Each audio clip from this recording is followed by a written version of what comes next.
Oh, so the live did start, huh? What's crack-a-lack-a smacking?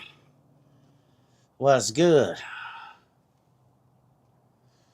What's up with it, Lucky Luck? What's up, Crypto? What's up, Parnell? What y'all got cracking?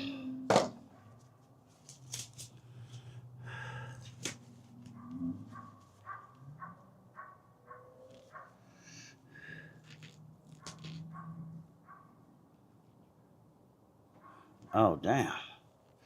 The bundle edition.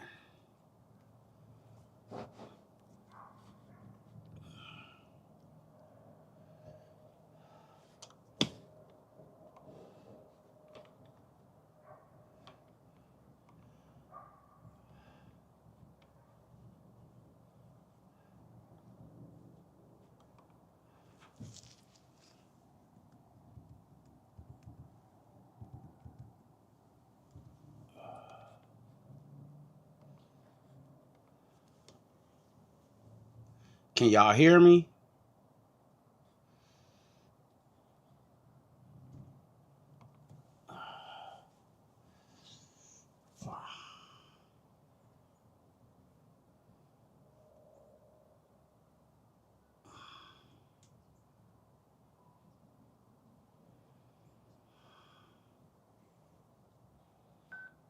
Okay, booyah. I'm in. I'm in to get started. Huh?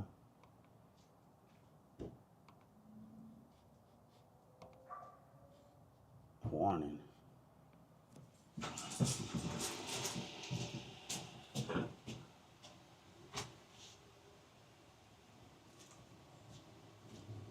Why you got that bonnet on? Why you got that bonnet on? You ain't getting out?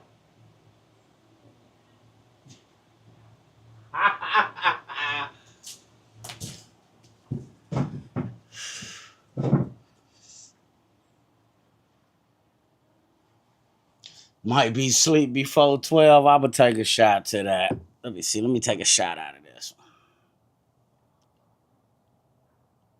one.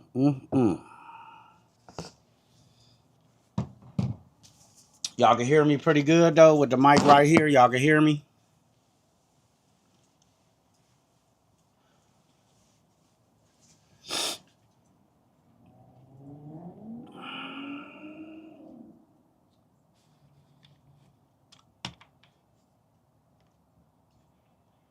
Shots down. I feel you.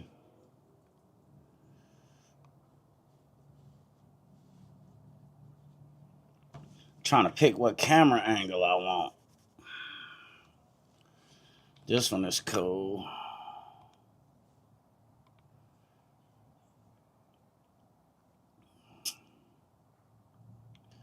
If I use this one, I'm going to have to reposition my camera. Oh, no, that's cool, too.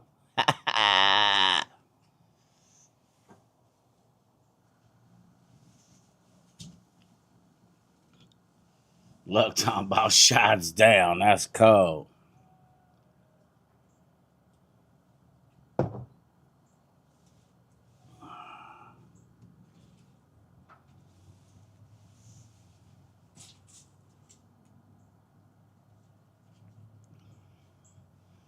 God dang squirrels, bro.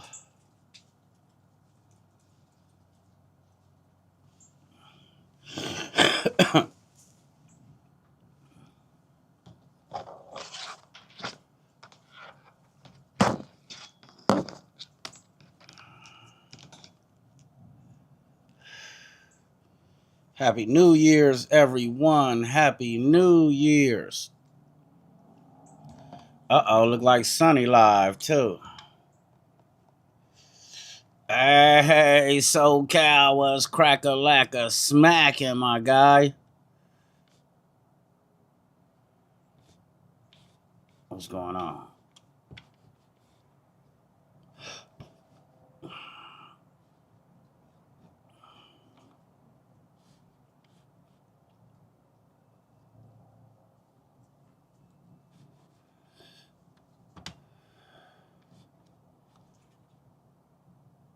Why it ain't playing when I put my thing over it?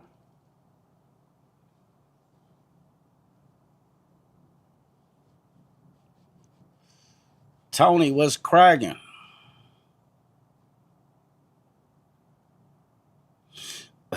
Stay-at-home mom files divorce, then realizes she's broke without him. Stupid.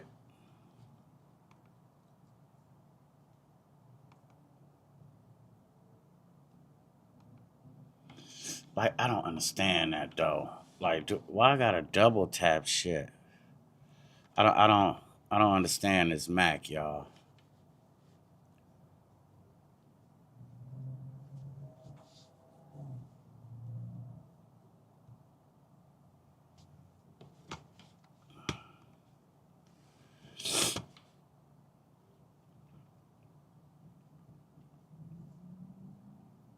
Oh man, I got some of that A1 vodka.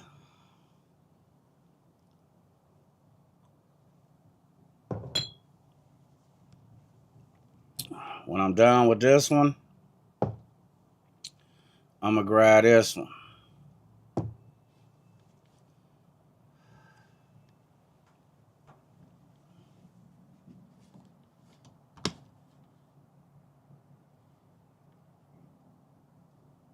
It say to stream something.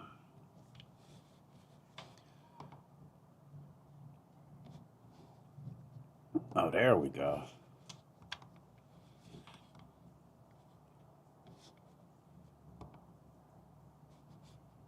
The A67. Yeah. Man, what she got, a chicken? Or a rooster? See, I don't get that, bro.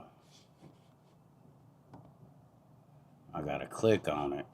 And then I could do that. But then my chat disappeared. This shit sucks. I'll mess around and put the chat over here too. Keep playing with, oh, don't want to let me. They out of pocket. Okay, let me see if I could. You know what? Let's do it like this. Now I can put the chat right here. Put the panel over here. Now let's see how this goes. They still oh shit, they still disappear. Oh man, that's scandalous.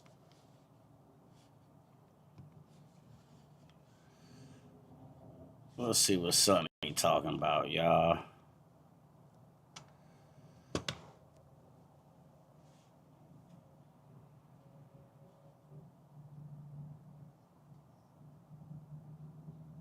Sonny, why you got all these commercials? Get that money, man.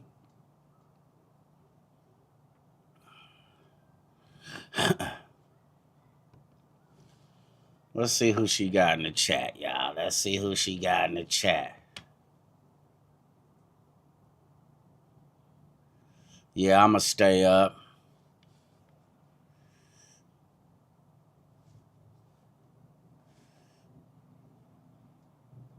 Hey, we gonna have to get some chickens too, though. Mini Pearl. I'm gonna keep it real with y'all. We You know, might end up needing some too, y'all. Hold on. Mercury, she's having difficulty. Come on, Mini Pearl. I gotta get up. Come on, girl. No, get down. I'm sorry. Mercury's gonna run for me. She was trying to stay on my leg. Sonny out here with the Chicka-Licka Mickens. It's okay, Mercury. See, she has something hanging out her mouth. And she's trying to get it off. Okay, let me put my phone down. It's okay. Hella big. I bet you they was too. Come here, Them girl. turkeys get super big. Come here. Oh. Oh, man. Okay, girls. Like, why do I gotta double tap? Well, I got the heat on in the car, but... Oh, okay. Who else we got, Mary? Then I get out of the car. That's what we're doing. Girl to be involved Weird. involved with? Of course it's not. Yeah, Don When gonna your cook her. father is a high-ranking member of the military-industrial complex linked to Israel's Iron Dome and American arms sales to the pariah state, and when your mother is geofencing and data mining, and she's a propagandist who's tied directly to the Israeli Foreign Affairs Ministry, maybe hanging around or Why is it that they keep coming up? Why is it that always, bro? Oh, Don finna clown. I already know him. Already know him. He ain't cutting no slack. I need to figure out how to stop this. Yeah, I made about 150, I think. Something crazy like that. Real, not too cool. Not even that. Hold it. Maybe about 135. Something real ignorant like that. Yeah, something real ignorant.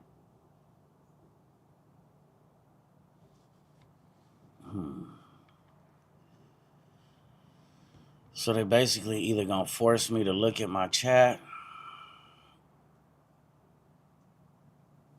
Yeah, she always chilling in a big house. But she gonna end up popping in.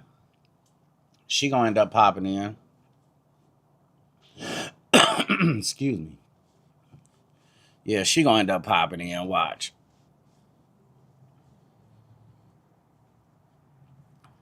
Yep, quick little light day. It should be dark here in a minute. Oh, yeah, about 10, 15 minutes, it'll be dark.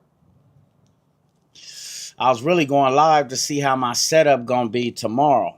Because I'm gonna go live tomorrow while I'm barbecuing and shit. I mean, I'm gonna throw some burgers on the grill tonight.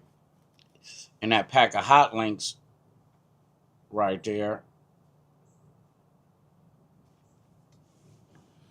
Couple of burger patties so they can have something for dinner, man. But tomorrow is the ribs and the chicken.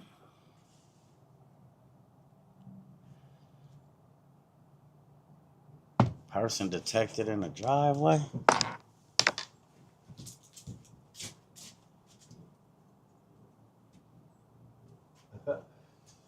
Hey, that camera be lying like a mug.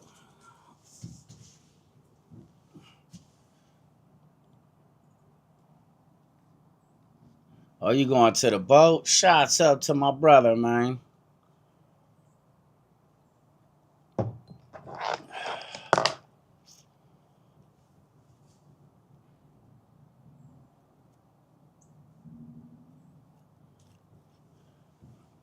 What'd he say? Just picked up Panera.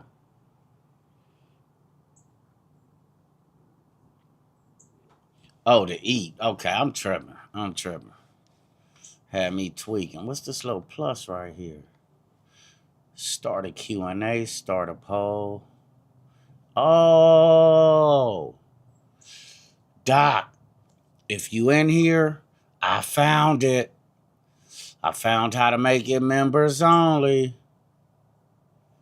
I found it. Found it on accident. Crazy work.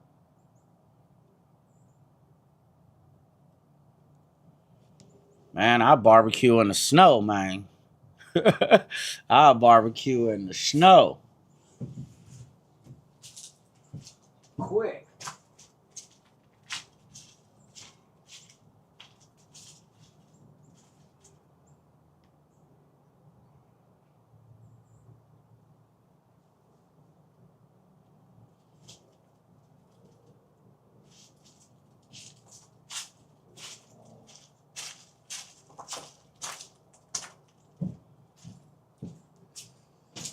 Barbecue in the snow.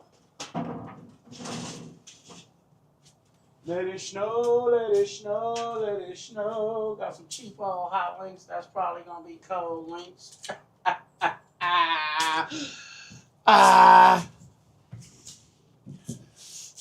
Hey, Happy New Year's, Wanda. How you doing?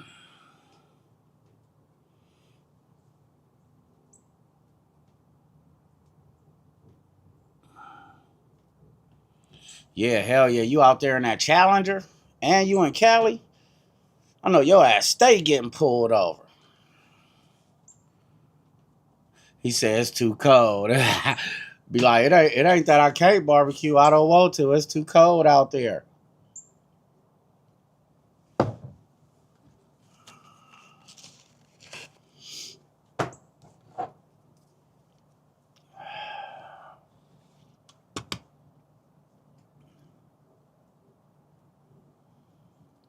You know what? I'm going to let my boy cook. I'm going to let my boy cook. While I'm messing with this grill for a couple seconds.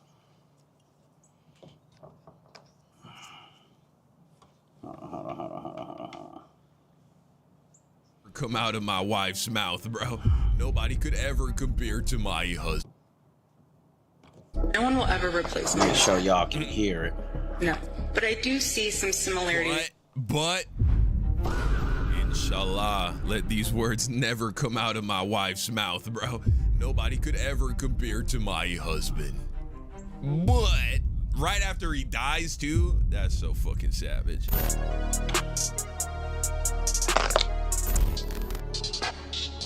This dude right here be reacting to everything. The curious case of Erica Kirk. He funny too, and he knowledgeable too. Nobody knew who this what woman he talking was about. just a few months Gotta ago. give him Her that. husband gets assassinated. Can y'all hear it?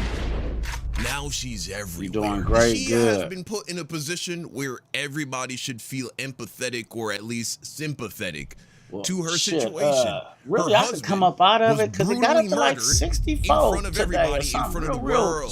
This is a layup. It's so easy. But somehow, over the course of the last couple of months, Erica Kirk has not only managed to make herself incredibly unlikable, but the people who are the biggest fans of Charlie Kirk and donators and supporters of his organization TPUSA, even they are like, get this chick out of here.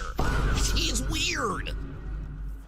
Let's find out why. Grief is one of the most painful and confusing things that any of us can endure. When navigating it, the strange cocktail of emotions that it conjures up, ranging from loss to regret, sadness, and anger, can make us act out of character or struggle to regulate ourselves as we usually would. But we all know that it's an integral part of the human experience, and so we generally cut people a lot of slack when they're going through it. Although this isn't always the case if it doesn't register as genuine. And at the moment, no one is under the microscope like Erica Kirk. Just a few months ago, the world was collectively rocked by the news that her right-wing commentator husband, Charlie Kirk, was assassinated while speaking at a campus in Utah.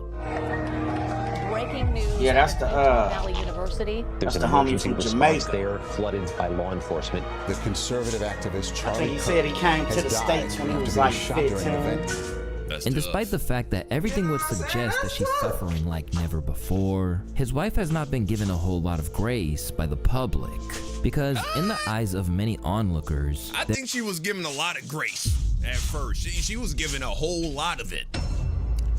But she flushed that shit down the toilet.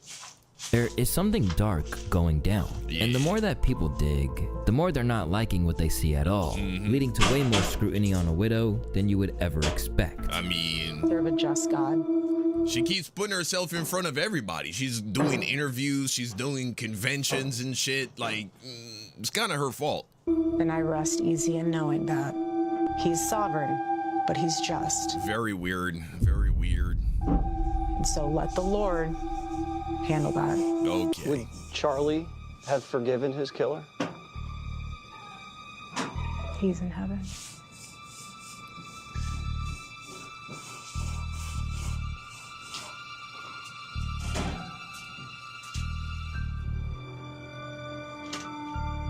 And they bring this back up, what are we supposed to do? Relive that trauma all over again? No, at this point, it's what? The conspiracy collection. Get it before Christmas. Look, stop in the name of God. Amen. Because to some of his supporters, it really seems like her taking on the mantle of her slain husband might destroy whatever legacy he had hoped That to bitch leave. look like the devil, I'll bro. be real with you. I am one here we go. motherfucker, dude. Come on. I care You a know lot about what? the way that I look. I'm playing And this video. I realized that the more Let I him get his invest into let him taking get care his of the way I look, advertisement out the better way. I look. It compounds like interest. And one of the most important Hey, but what'd he parts say of though? your That was hella funny. routine in looking as just handsome.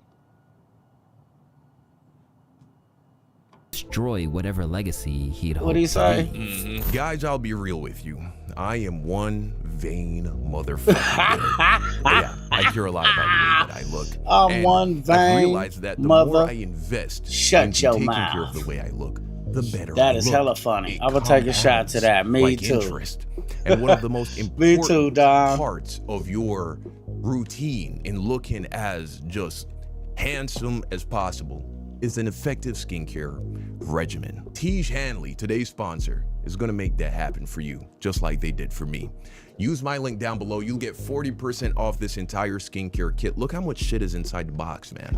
40% off, 20% off for life, as well as a free gift. Let me tell you what you're gonna get inside. You're gonna get this daily face wash to clean your face. I forgot I you will get cropped an AM out the, moisturizer with SPF 20 I'm to gonna have to protect your fix skin that. from I'm gonna the have to sun. uncrop it Very because y'all important. can't even see You'll like also the. get this PM moisturizer to moisturize your skin. Y'all At can't night, even you'll see also over here in get this an corner. exfoliating face wash. say Use it twice a week. Tiege Grind Hanley. your skin. Here is the big boy, the super serum. The super This is the shit serum. right here, man. Makes your skin look younger. There's a bunch of science stuff behind it. You already know. I don't fucking know. It works. And then you'll also get this eye serum to reduce dark circles and smooth fine lines. Guys, this is everything you need. Simple, straightforward, effective, affordable, especially with that 40% off, as well as 20% off for life. Use my link down below to get this. You need this, man. Looking good is easy, but we can't expect God to do all the work. As we know, Erica first truly emerged in the wake of his slaying that shocked the world. Alongside a video where she showed herself conversing with Charlie. Super weird, man. Super weird, this video of her. Like, who uploads shit like this, man? Like, what the fuck? She's here, you know, kissing her dead husband hand. And look, I mean, however you break down in front of the deceased person in the coffin at the funeral, I think we can all give room for how people might process a situation like that, process the emotions. But then to upload it on social media, you're a weirdo. In his casket, Erica truly stepped into the spotlight when she addressed the world, declaring that his message would never die. My name is Erica Kirk. Charlie Kirk is my husband. The evildoers responsible for my husband's assassination. Words, it was one guy. I am Or banging actually, a motherfucker. maybe it was you. Apparently, that's what some people are saying. I don't know. Nation have no idea what they have done. They should all know this. If you thought that my husband's mission was powerful before, you have no idea. You have no idea what you just have unleashed across this entire country. When I got home last night, Gigi, our daughter, just ran into my arms, and I talked to her and she said, "Mommy, I missed you." I said, "I miss you too, baby." She goes, "Where's Daddy?" "What do you tell a 3-year-old? She's 3. I said, "Baby, Daddy loves you so much. Don't you worry. He's on a work trip with Jesus, so he can afford your blueberry budget." What followed this was the glitzy, Trump-sponsored memorial service for her husband, during which she made a speech where she offered an olive branch to the killer. That man, that young man, I forgive him. So fake. Everything about her is so fake, bro. Her face, she just got a fake face. I forgive him because it was what Christ did and is what Charlie would do. The answer to hate is not hate. The answer we know from the gospel is love, and always love. Before taking the stage, both Erica Whatever. Tell that to all the Mexicans you're deporting. and her team probably envisioned this as an empowering moment, which showed her as an empathic woman who could rise above the terrible pain she'd endured. But ultimately, this isn't how audiences perceived it. Instead, the vast majority of people basically felt it was performative. Oh yeah. After the public basically seemed eager to reject her, you would think that Erica may have retreated to the sidelines and focused on her family. Instead, she wound up taking the reins of Turning Point USA and doing her utmost to promote Charlie's posthumously released book. This led to a lot of interviews, but it was clear that this wasn't something that came natural to her. And with every quote or public appearance, the comments eviscerated her. I feel like they were almost directed to me. And he's basically saying, stop. The world does not revolve around you. You need a moment to breathe. You need a moment to recalibrate. If you are so filled with busyness and the noise, the Lord cannot use you. That bitch So look like please the devil, rest, bro. Be with the Lord, be with your family, and just know that there is so much more out there than the little busyness that you find to be drowning in it sometimes. By now, we know that the internet can be There mean-spirited we just for go. the sake of it. Right. Just look at some of the memes that have emerged about her He husband. deserved all of it. He has deserved all of it. But More, make more. for Turning Point supporters, Erica's decision to become the face of the movement presented deeper problems. For starters, there were concerns that she wasn't quite the grieving widow people believed her What's to cracking be. though, y'all? How was y'all day? It's interesting. What I miss the most, what really just hits me hard, is when I'm in the grocery store and I see his hot sauce. I want to buy it. Or it's the little things, you know, his clothes everywhere.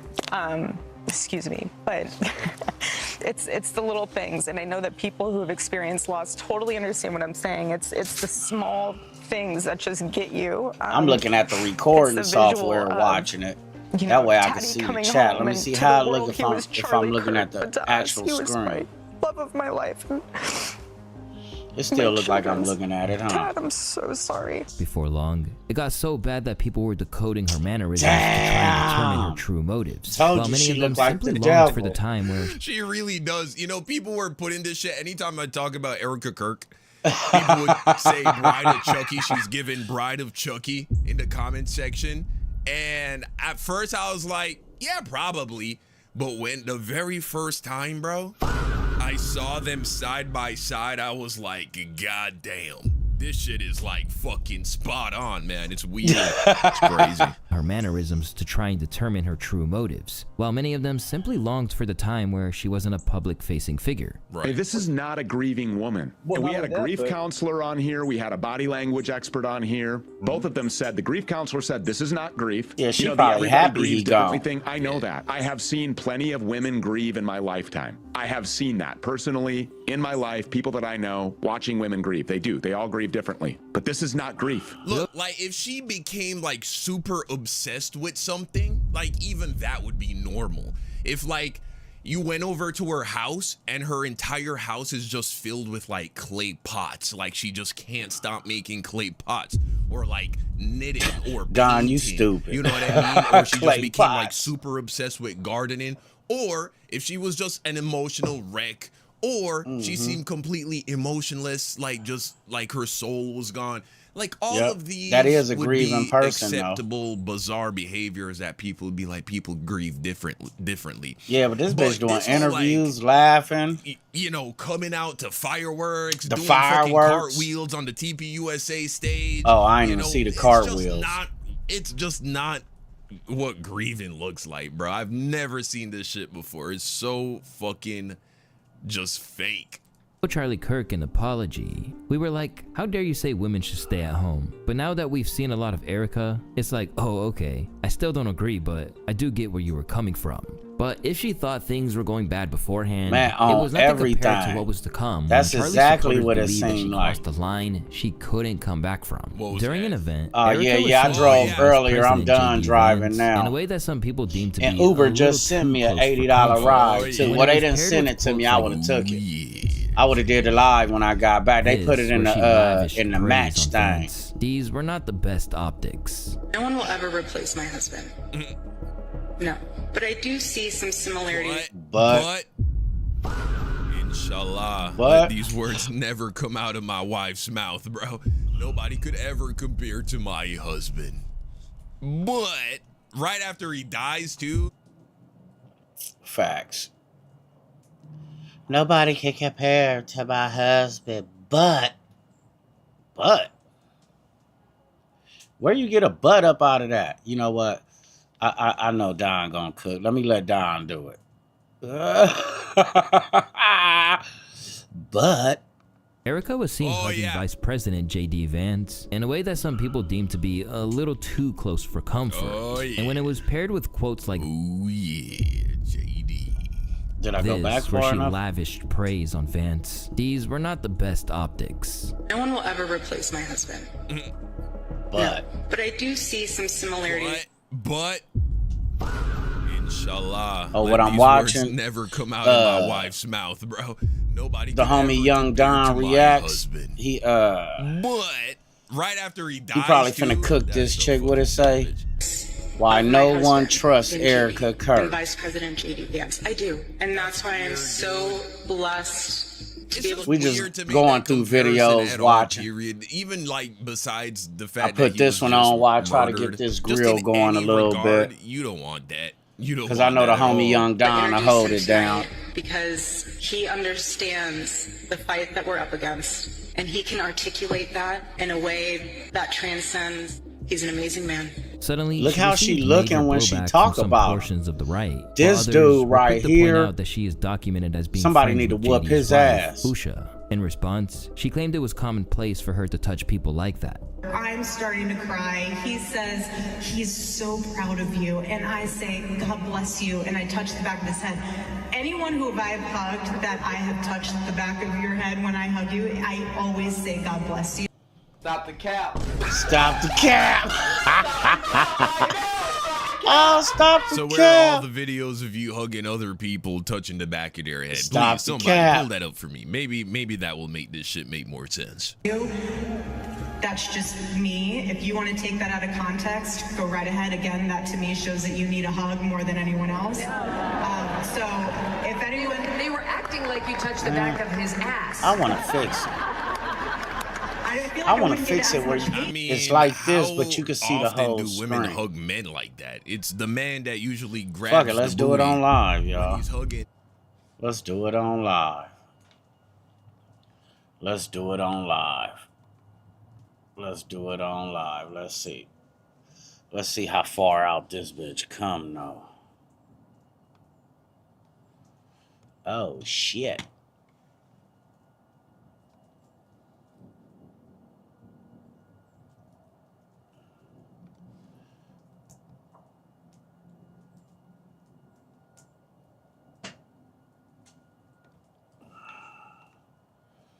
This way you can see the whole screen like I'm seeing it. Because I had about half this. I had all this cut off, y'all.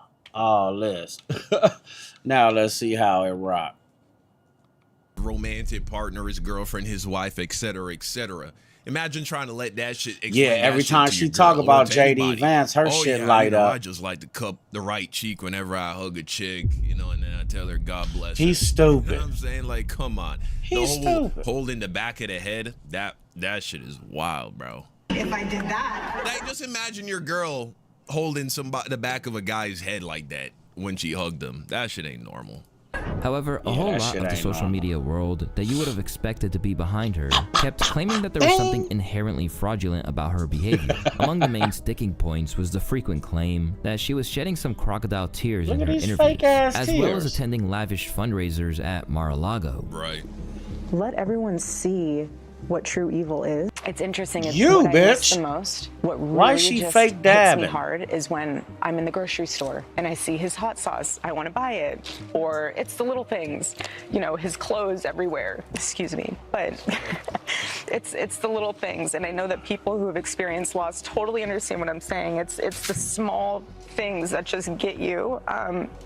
It's the visual of, you know, Daddy coming home, and to the world he was Charlie Kirk, but to us he was my love of my life and my children's dad. I'm so sorry. You don't act like it. Understandable. Excuse me, but it's those little things where, again, he would walk through the door. Yeah, I and follow drop Young his Don for bags, sure. Daddy's home.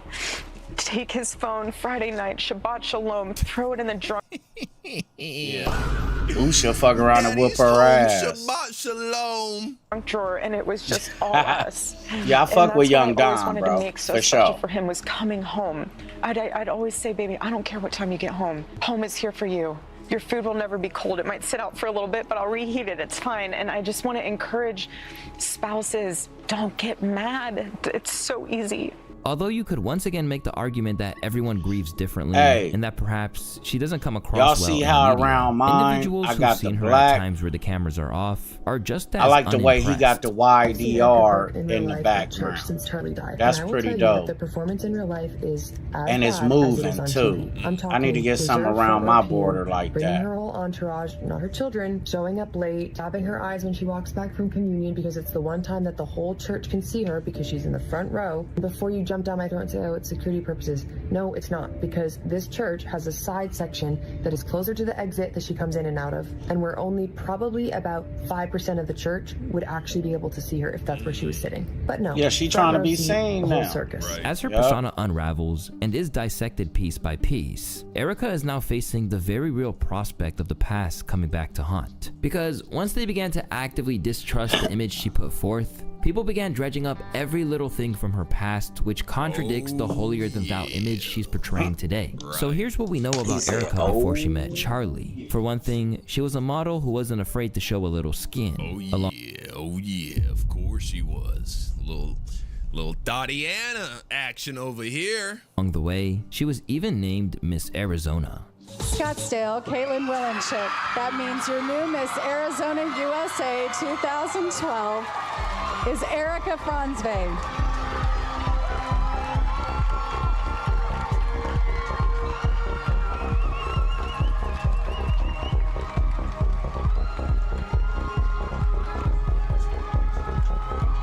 Afterwards, she appeared on a Bravo reality show known as Summer House, which is billed as following a group of young single friends from New York City who share a rented house in the Hamptons every summer weekend, balancing city jobs with a fun, party-filled lifestyle of romance, drama, and escapism. When she turned up on episode 11 and 12 of season 3, she did so in the capacity of her new love interest for a character known as Carl. I think you're a bright light in a very dark place. So let's go grab a mojito. That's not necessarily anything crazy, except for her claiming repeatedly that she didn't date before meeting Charlie for around 5 years. When I lived out here, I was here for 5 years. I never dated here because I saw vicariously through my roommate how terrible it was. Somehow getting drinks was the replacement of having coffee and breakfast. I personally would rather have coffee or brunch with someone than go. I don't drink. I find it unproductive, not because I'm holier than whatever. I just don't operate that way. But I always thought it was very strange how she would go to drinks with one guy and then go to dinner with another. My situation was a little different. I wouldn't do it. You went to a job interview. Literally. So this is how good the Lord is. He knew that because I was not dating in New York City, he knew that in order for me to know that that was my man, he had to blanket Charlie as a job interview. But it takes very minimal digging to realize that is a complete fabrication. However, what many people did not know is that not only did she date, but appeared to be in a relationship with a colleague of Charlie's. The man in question is Cabot Phillips, now senior editor at the Daily Wire and previous editor-in-chief at Campus Reform, who also worked on digital grassroots for Marco Rubio's 2016 live campaign. TV. But his most notable role came as But Charlie's instead of producer. grieving, In a she bizarre out here, twist, hey, I'm elite taking posts appear over. to suggest Now that I'm Phillips was famous. Actually, These politicians are just like celebrities. You know what I'm saying? They all hooking up with the same chicks. They all Eskimo brothers, man. It was crazy. with Erica prior to Kirk, and that there was a Bro, lot of I could never work with a dude who used to be, you know what I'm saying? Up Yeah, in fucking them my guts, wife, bro. yeah. I could not do that. That's weird, bro. You feel me? Of course, you know your girl. She's an adult woman, more than likely. She's had past relationships. Y'all want That's something else? I can perfectly switch fine. up. So have you. Well, I can't work with you, bro. You've seen it. You smelt it. You've touched it.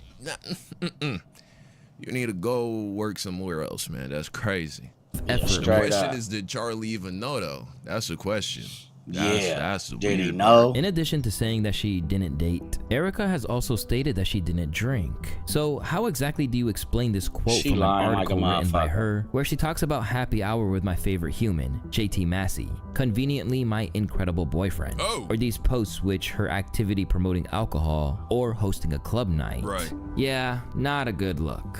Once all this was out in the public domain, there were some who felt that there was just no way back for Charlie's widow. All credibility is gone. Hypocrisy at its finest. It's easy to assess Erica's personality from here. She should be held accountable for telling falsehoods to paint a perfect, pretty picture. But while all this contradicts certain aspects of her current public appearance, delving deeper and following the money, Which also just goes to show how stupid the people that are trying to manage her PR are. Like, it is completely unnecessary to whitewash your past. Christians love that shit. Christians love the story of the person who used to be in the world, living like anybody else, and then they found Jesus and they got reformed and clean and all that shit. And so what was the point of trying to pretend that you were this goody two-shoes girl since you were a little girl? I don't get that. has led some people to think that what's truly going on with her is even crazier than just her seeming a little deceptive. I want to see the car. And Tyler Boyer isn't the only one that's close to orphanages in Eastern Europe around TPUSA. Erica Kirk herself is another one. She's been tied to orphanages in Eastern Europe, specifically in Romania, through a program called Romanian Angels since she was a teenager. When she was 17 years old, she founded Romanian Angels as a nonprofit. So in effect, since Erica's childhood, she's been running orphanages in Eastern Europe, a trafficking hotbed. Is that normal activity for a 17-year-old girl to be involved Weird. with? Of course it's not. But when your father is a high-ranking member of the military-industrial complex linked to Israel's Iron Dome and American arms sales to the pariah state, and when your mother is geofencing and data mining, and she's a propagandist who's tied directly to the Israeli Foreign Affairs Ministry, maybe hanging around or— Why is it that they keep coming up? Why is it that always, bro, every time there's always a link back to the motherland? You know the one. Mm-hmm. Ooh, that man got with the hats. 20,000 views. Why are they always involved? Damn. I don't know, man. It's weird. Don, let me borrow a view. Unusual. Because two Peters can get a little carried away, let's try and determine exactly what is a fact here. All right. Yes, Erica ran an evangelical I don't know ministry if in y'all quite Romania like that contracted with the U.S. military type of and stuff, fostered though, children so. for adoption. Believe me, when something. it comes to investing, Let's you'll find love something. Carl's way.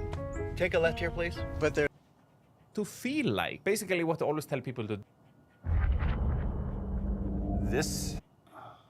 Oh, everybody cooking Ladies and her. gentlemen, we have women are crashing out because men aren't waiting anymore. By T-Red, let's see what she has to say. Dating is really hard. It's really hard to get your hopes up about somebody and then have it not work Heck out. speaks. I'm not crying over a man. I'm kind of am. Okay, so the whole purpose of videos like this is to get... It's so easy to I become a knew that was podcaster with coming. Riverside. Knew that was coming.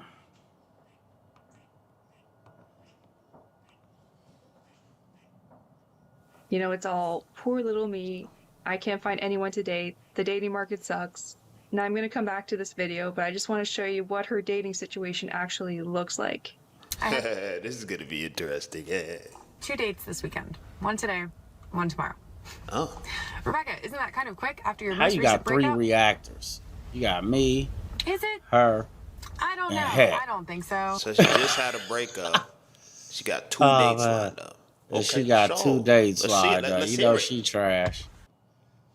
Videos like this is to get... She's a whore. I won't go back to jail. I'll go to prison. Why did you stand up for 50? Why are you so weak? They in middle school. They don't know what aggression is. Give me the foul.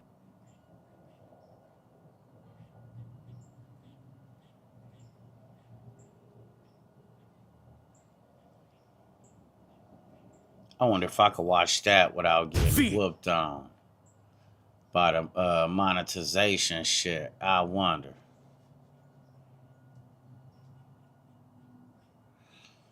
Now, a lot of people think she might have had something to do with it. But I think A lot of people think she probably trying to fuck with JD Vance too. New Year's Eve live stream. Glitch Dash.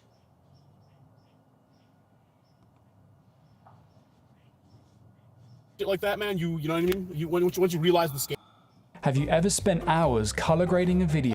You can get excellent performance out of the Sony A6700. Oh, here we go. That's what I was looking for. Something like this. A lot of y'all came into my comment section whenever I mentioned Michael Jordan and LeBron James. Reacts. And when I do the comparison between the two, just saying, you know, Michael Jordan is the greatest, Michael Jordan historical, historical and that's what brings us to the Bulls video of today. Today we're going to check out Michael Jordan's historic Bulls let's check it mixtape. out. A lot of y'all were saying this is the video to check out. That solidifies Michael Jordan's excellence in the game. Nah, this ain't and how it. it separates When I find that video, from I'ma everybody show else. It. Let's get into it. Yeah, when I find that video, I'm gonna show. That's all I live for. When you lose, damn, man, why you take up half the screen, bro? I want to go to that grave forgotten. I'm not here campaigning for the best player in the world or in history. I'm not saying that, you know, because everybody plays differently in different eras. All the talk about the Chicago Bulls is about Michael Jordan, the outstanding rookie from North Carolina. You know, come on this level bro, is a why brand new he do start that? for me. You know And what? I start from the bottom and work my way up. I had to go to this one. Yeah, I think the hard work is ahead of me. And I'm Just I'm let willing y'all to see take him. on that Shit. challenge and go out and play the best I Go to can. my favorite. Signature dunk right there. Yeah, this youngster don't know nothing about Jordan. You can tell this was young Michael though. He had the hair still. You know, Yeah, if you think LeBron better than Jordan, you tripping. All right, let me see. Let's see. Let's do it like this. Boom. Now.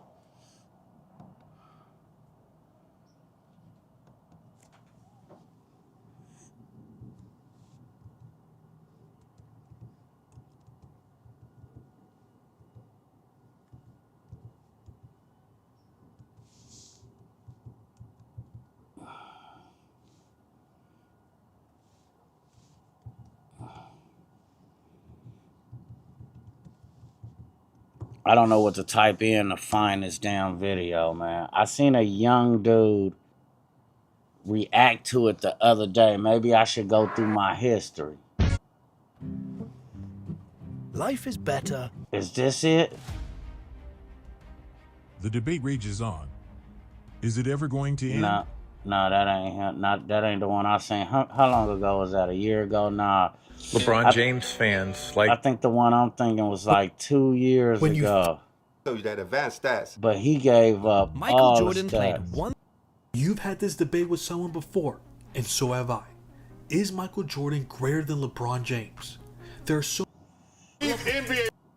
Welcome to our new video where we'll be comparing the average stats of two basketball legends, LeBron James and Michael Jordan.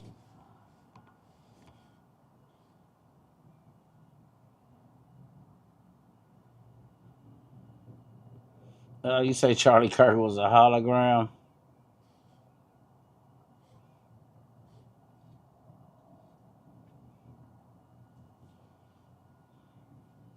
Oh, this is the young dude. This is the young dude, but he was playing the video with the real stats. This is him. Because I seen this video. I seen the video that he watching. I seen it before. Jordan had more regular season MVPs, twice as many finals MVPs. Didn't know that. I seen this video before, but I need to find it. Let's see if he got it in this thing, y'all. Including once being named Defensive Player Hold of the on. Year. Damn, Let's see if he got the original one in this It shit. had 10 scoring titles? According to basketballreference.com, LeBron's shooting percentage from outside 3 feet is 37.5%. Original video. In the playoffs where Here it go. Popularity. He helped transform Nike into an Okay, I found it. I just went to his link. I found it. There's a Harbor Freight store in your neighborhood.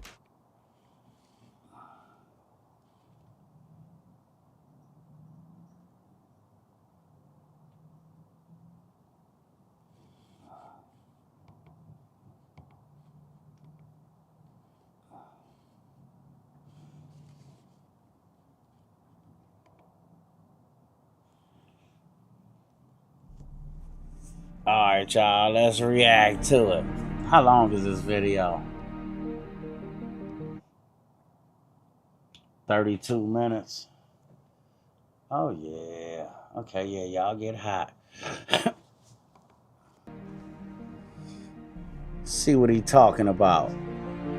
Let's see who the real GOAT is. What y'all think? I ain't gonna lie, I'ma always say Jordan.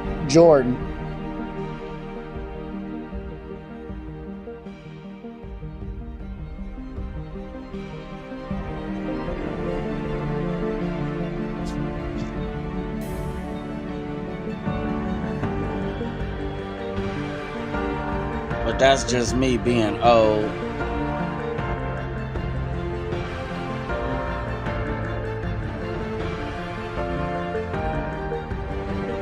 Ripting.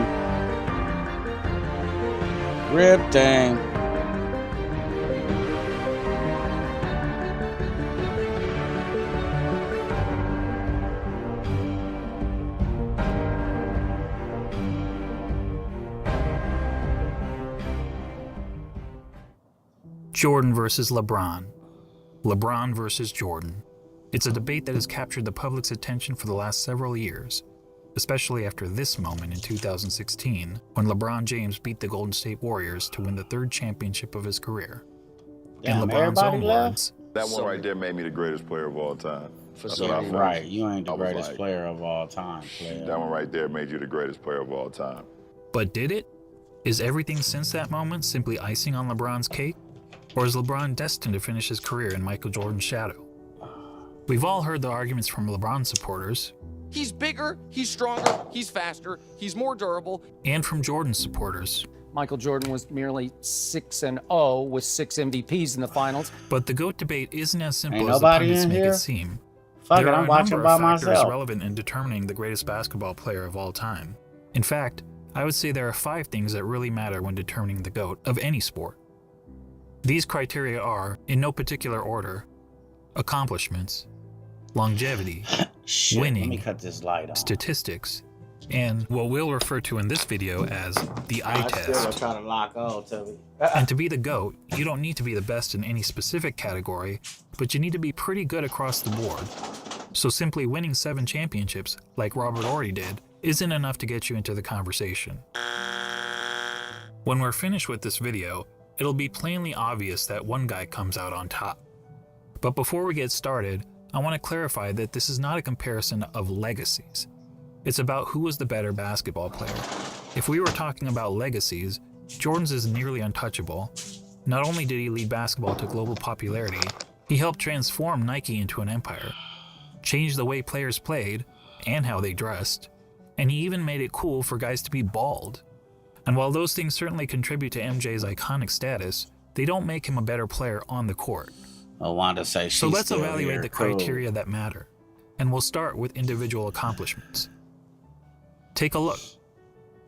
Shit. Jordan had more regular season MVPs, twice as many finals MVPs, 9 more scoring titles, and several more selections to the NBA's all-defensive team, including once being named Defensive Player of the Year. I like LeBron this has more screen All-Star right here. appearances, but that's largely due to his having played more seasons. In this fact, when setup I taking into got. account retirements and major injuries, Jordan essentially played 13 seasons compared to 17 seasons for LeBron, making Jordan's significant lead in accomplishments all the more impressive. And that's to say nothing of MJ's brilliant college career, which saw him twice named All-American and once awarded College Player of the Year, at a time when the country's best players actually went to college. So regardless Appreciate of whether that, you're a LeBron TT. fan or MJ fan, you have to give the accomplishments checkmark to Jordan. The second criteria in our GOAT analysis is longevity. And this one is also a no-brainer, but this time in favor of LeBron. Not only has LeBron played more seasons in the league, but he's had a longer peak than Jordan. Jordan's peak lasted about 10 years, whereas LeBron's peak has lasted 16 years and is still going. And he's been incredibly durable during that time, missing significant time to injury only in 2019.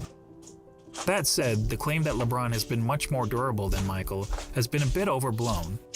Consider that Jordan played in at least 80 regular season games 11 times in his career, including all 82 games an incredible 9 times, Compare that to LeBron, who played in at least 80 regular season games just twice, and in all 82 games just once. So both LeBron and Jordan get high marks for their durability. But durability aside, the bottom line is that LeBron has sustained his level of excellence for a much longer period of time than Jordan, which puts the longevity checkmark squarely in LeBron's corner.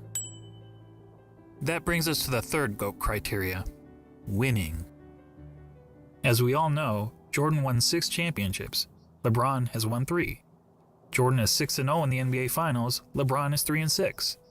Yes, LeBron has made the finals 9 times compared to only 6 times for Jordan, but let's not pretend that making the finals is the same thing, or even close to the same thing, as winning a title. Take a prime example from another sport, the Buffalo Bills. They're the only team in NFL history to appear in 4 consecutive Super Bowls. But is there a single player or fan of that team that wouldn't trade all 4 of those appearances for just 1 Super Bowl win? Frankly, talk to any fan whose team lost the season's final game and ask them how they felt afterward. Almost universally, their feelings are of sadness, anger, and disappointment. And that's just the fans. For players, those feelings are only magnified. Listen to Charles Barkley talk about losing in the NBA Finals. And I was just in shock. Am I cold? Because I had to. I was frustrated because I couldn't. Hey, Charles Barkley was raw too, y'all. As Michael and the Bulls, and it.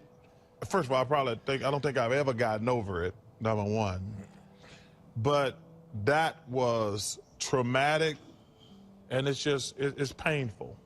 So we can all stop with this false equivalence between winning the championship and finishing runner-up. In the words of Herm Edwards, you play to win the game. Hello? Now back to Jordan and LeBron.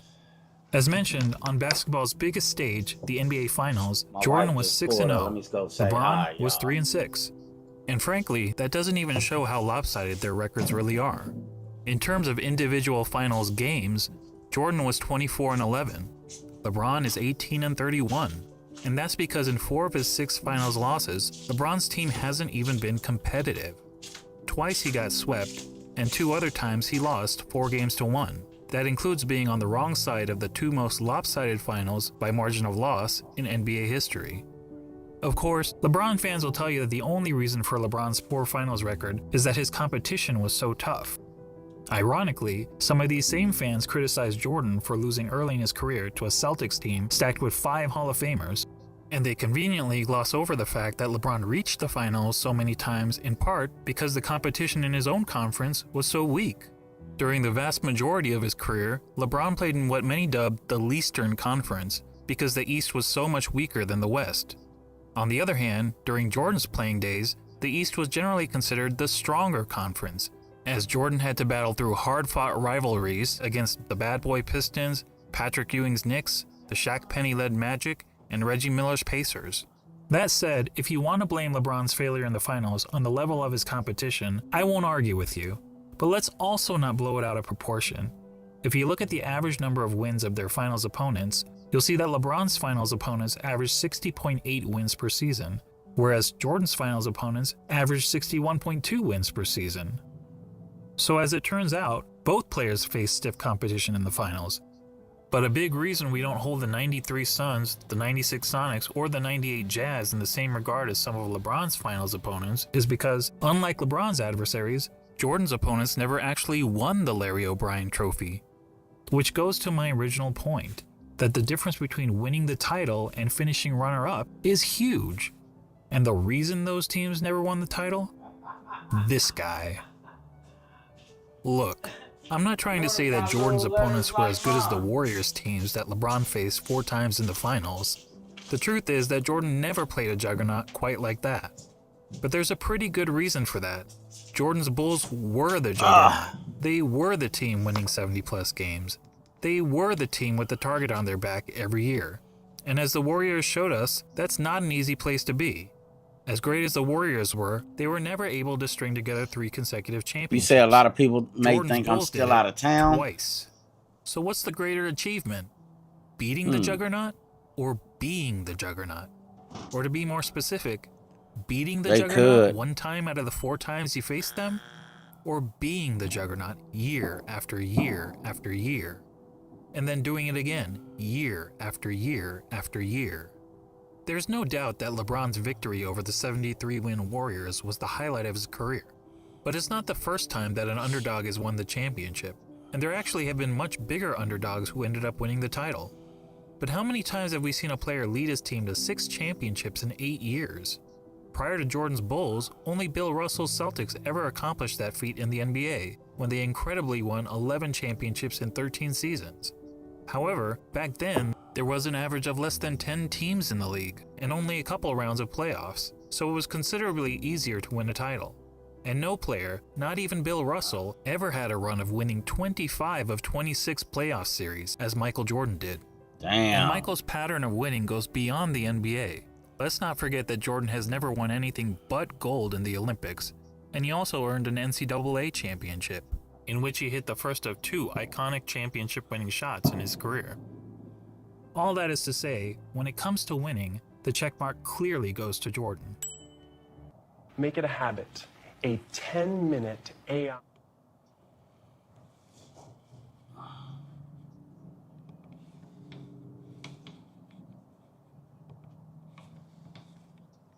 Criteria. Statistics. This one is a bit more complicated. I mean, how do you statistically evaluate 2 players who played in different eras under different rules at different positions? One way of doing it is to simply look at the 8 traditional statistics of basketball. Points, assists, rebounds, steals, blocks, field goal percentage, free throw percentage, and turnovers. And we'll focus on per game stats rather than cumulative stats, since cumulative Jay was stats good such as with total you. career points and total career assists really speak to longevity, which is already its own category of the GOAT analysis.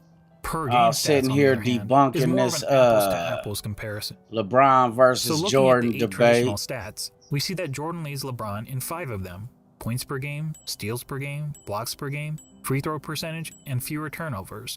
LeBron leads in the other 3: assists per game, rebounds per game, and field goal percentage.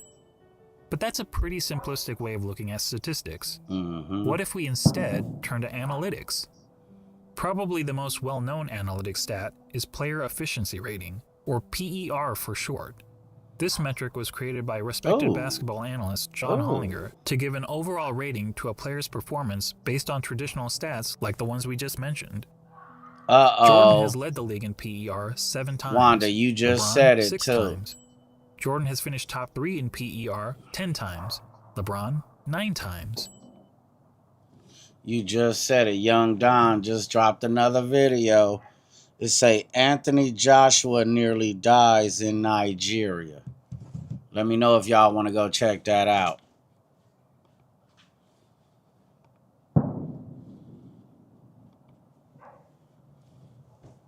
Baby.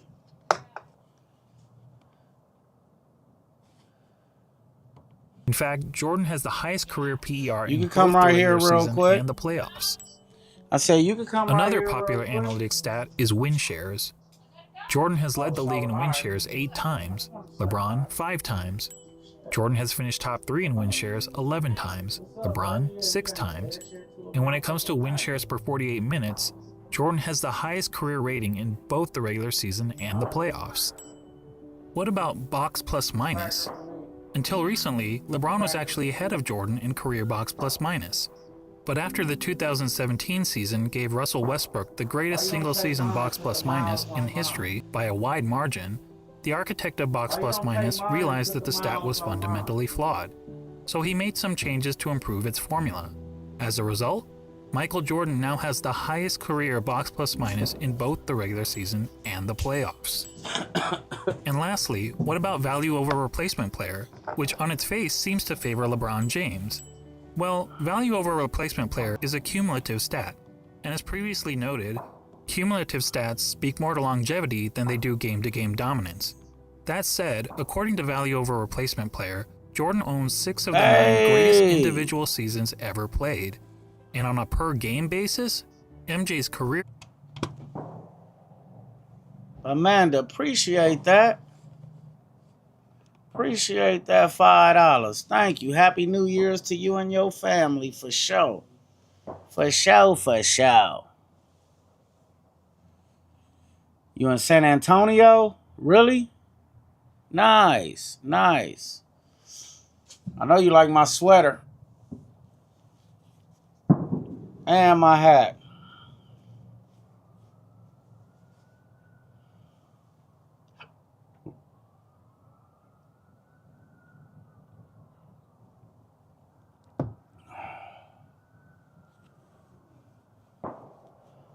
Oh, yeah, let's go check it out. Let's go check it out, Wanda. Let's go check it out. How you been, Amanda?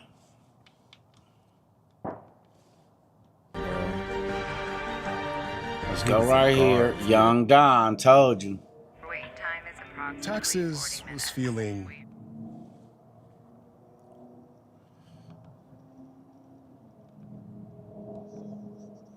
Hold on. Nigeria. Beloved boxer Anthony Joshua almost lost. So let's talk about this horrifying situation coming out of Nigeria.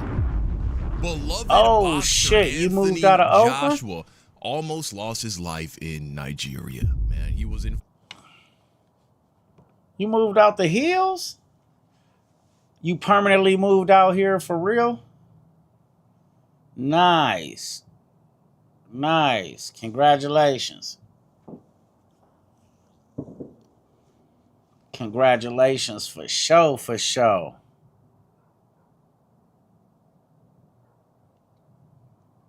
Shit, I really ain't even been dropping no videos or lives either. Let's check out what Young Don talking about, y'all. He up on it, ain't he? Horrific car accident where two of his friends actually tragically passed away. Let's take a listen to this reporting by Sky News Sports and get a brief overview of the situation. Yeah, let's see what's going on, y'all. Yeah, some breaking news to bring you regarding Anthony Joshua. I'm gonna take a shot to his two folks car crash that passed away in Nigeria. Now, Reuters news agency say he suffered minor injuries, but 2 people have died in the incident. According to eyewitnesses, the accident your occurred car on a busy got highway. Okay, so they're saying they were minor injuries, but when you take a look at Anthony coming up out of that car, that man was in some serious pain, it looks like. Where a vehicle carrying Joshua collided with a stationary truck. The exact cause of the accident is now being investigated. There's no statement from Anthony Joshua's team on the incident just yet. He was in action against the YouTuber turned boxer Jake Paul, wasn't he, in Miami 10 days ago, a fight which he won in the 6th round that's by knockout. crazy. We will have more on this story as He we just get KO'd, it. But just to bring you up to date, Anthony Joshua Jake has Paul been or involved Paulie in a Jake. serious crash in Nigeria, and he has suffered minor Deep injuries. in the heart And of as Texas. that reporter mentioned, just about 10 days prior to this incident, man, Anthony Joshua was on top of the world. He had just knocked out Jake Paul in the 6th round of their Netflix boxing event. Apparently, it was one of, if not the biggest payday of his entire boxing career, which says a lot because Anthony Joshua has won the world championship multiple times. He's been the heavyweight world champion multiple times. So to think that his biggest payday came by boxing Jake Paul, well, that's crazy, man. And according to the Google AI overview, after taxes, Anthony Joshua is believed to have taken home between $48 and $50 million. This is, of course, after taxes. Initially, before taxes, it would have been essentially between $98 and $100 million, making it his biggest payday. And so, really, things were seemingly going so well for Anthony. Now, we actually have access... Texas is the 2nd biggest state in America, and California is the 3rd. Can anybody tell me what the biggest state in America is without going to Google? Without going to Google, can anyone tell me what's the biggest state in America? California is 3, Texas is 2. I'll wait a couple minutes.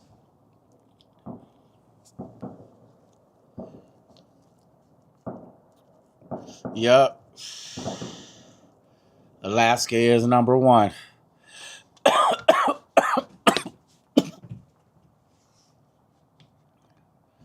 Boy, that cigarette some down there footage killed and some videos from the accident. Let's take a look here. The 36-year-old who has family roots in Sagamu, Ugon State, sustained minor injuries and is said to be fine, according to the police. What would the police know? I don't know.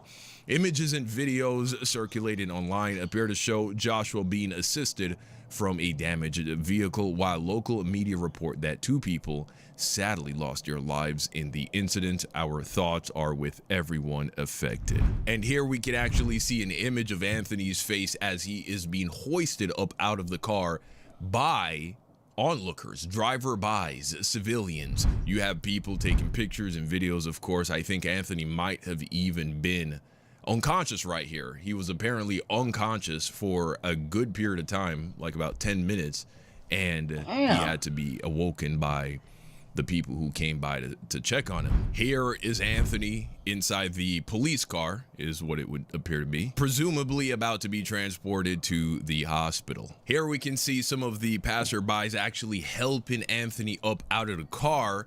This, however, has gotten a lot of criticism because this is not what you do to somebody who has sustained an injury, or who has been in a car accident. All kinds of minor injuries can occur during a traumatic situation like this. Yeah, I know you hit that Google search. You're just not supposed to move them, right? You're not supposed to move them. They need to be stabilized. Well, that's what they say in America. You're not supposed to touch them. It would be one thing if the car was on fire or it appeared as if something bad was about to happen, but who knows? Maybe Anthony actually asked to be helped up out of the car. Help me up out this bitch. What was going on? But this really was not good. As we can see here, he is in excruciating pain. This is a guy who gets hit for a living. He has been getting hit in the face, hit in the body for a living. And so for him to be wincing like that, it tells you a lot about the kind of injuries that he sustained. Now, Anthony has ties to Nigeria. His family is from Nigeria. And so maybe the Nigerian people are somewhat embarrassed about this situation, and this is why they're like, oh, the injuries are minor, oh, he's fine. Again, if this is what he looks like right after the accident, you know, these kinds of injuries, they only become more painful as the days go on. Yeah, watch when he wake up the next day. I really hope that this is not some kind of career-ending injury that he has sustained here. That would be terrible. I've been a big fan of Anthony for a long time, man. I've always been a supporter, even but it's better than what could have happened. You know what I'm saying? Dark period. I've always been a supporter of the guy, man. Yeah, it even looks right here like someone was attempting to put a shirt on him. I mean, god damn it, man. These people, these are terrible decisions to try and make him lift up his arms and put on a shirt. Don't do all that. That's what you can't It's like, come on, man. What are we doing? Now, as we mentioned earlier, though, like, tragically, it's best to leave him there until professionals get there. In this accident, these were unless it's on fire, close like friends he said. even of But Anthony Joshua. if he asks to get pulled out, pull him out. Right here, they help him to train. They traveled with him to Nigeria. Of course, this was during the two that passed this away. Accident actually happened on the 29th, which was my birthday 2 days ago, and so that's sad, man. It's real sad that he lost these two people. These two people lost their lives, and just for you to see the extent of the damage, man. This is the car about to be towed away. Look at this thing, man. Absolutely.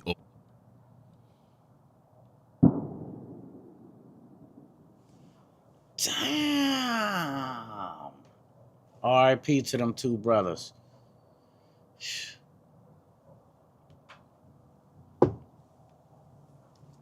Damn.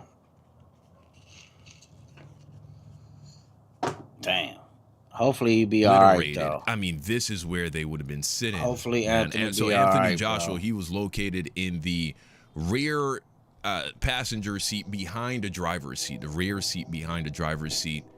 These two seats right here, the passenger side seat and the seat behind it, this is where the two friends who lost their lives, this is where they were sitting. And if you just take a look at the front, I mean, golly, man. And the back as well, you can see how anybody sitting in these two seats, they would have been crushed by the metal of the car and whatever it impacted with that crushed it. I mean, it's yeah. Apparently, the guy in the front seat, the damages he sustained were of the kinds that, you know, would give you nightmares if you were to see it. It was horrible. Some people say that. I haven't actually seen the video, but some people are saying that he was essentially decapitated, man. It's pretty This game.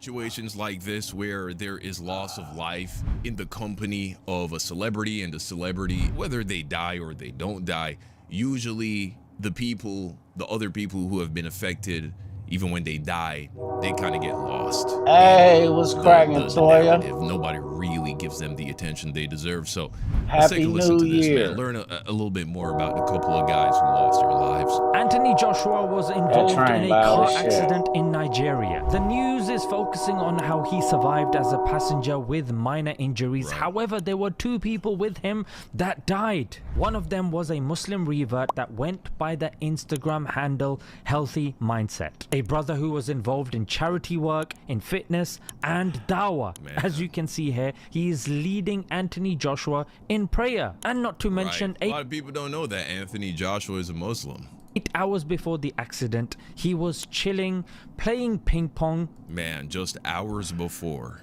Golly. With AJ. We pray that Allah grants him paradise and he grants his friends and family patience during this testing time. And may Allah make the reality hit us that we also realize that death can come on anyone, anywhere, irrespective of age, money, and where we are. Ain't that the truth? If you knew you were gonna die in the next 24 hours, how would you spend it, man? Whatever is bothering you right now, would you really allow it to continue to bother you if you knew that you were gonna die in 24 hours? Probably not, right? And so they say live every day like it's your last, and of course that's impractical, right? Because if that's the case, I don't think any of us would be going to work today. But there are certain things that we can like apply that mentality to, like what do we allow ourselves to stew upon emotionally? What kind of thoughts do we allow ourselves to entertain? Oh, shit, ain't nothing cooking right now. I use them coals to clean the grill. Next 24 hours, more than likely, a lot of that shit, you would just let it go. So, supposedly, allegedly, here is a diagram of the Anthony Joshua car crash. Do another batch of coals and throw them hot links on and maybe a couple burgers. Just go and sit at the back behind the driver. But I'm just getting this set up for tomorrow. If an accident tomorrow, I'm doing a couple of slabs of ribs. This is something I've been seeing a lot of people saying, that the safest place to be in a car, some leg quarters, but I'm gonna cut them the legs and thighs, and then I bought a big ass pack of wings. Without a doubt, the most dangerous seat in the car is the passenger seat directly beside the driver. That's because drivers instinctually operate in a way where they protect themselves if an accident is about to occur. So they swerve away from whatever is coming at them, and that typically puts the other part of the car in more danger, right? So these 2 seats are the most dangerous. I asked ChatGPT on the subject matter. They say this seat actually is the safest seat in the car, the middle center seat. It's the farthest away from any point of contact in the instance of an accident, especially if it's one of those middle seats that have the seat belt that goes across your chest, right? If it's just a lap belt, you know, not as good. But if it's a more modern car, then technically, this is the safest seat. And so now that you know that, we can all know which one of your children you love the most. Yep. I hate this dude. He's stupid. So besides the tragedy itself, different people. Because that was funny. Oh, man.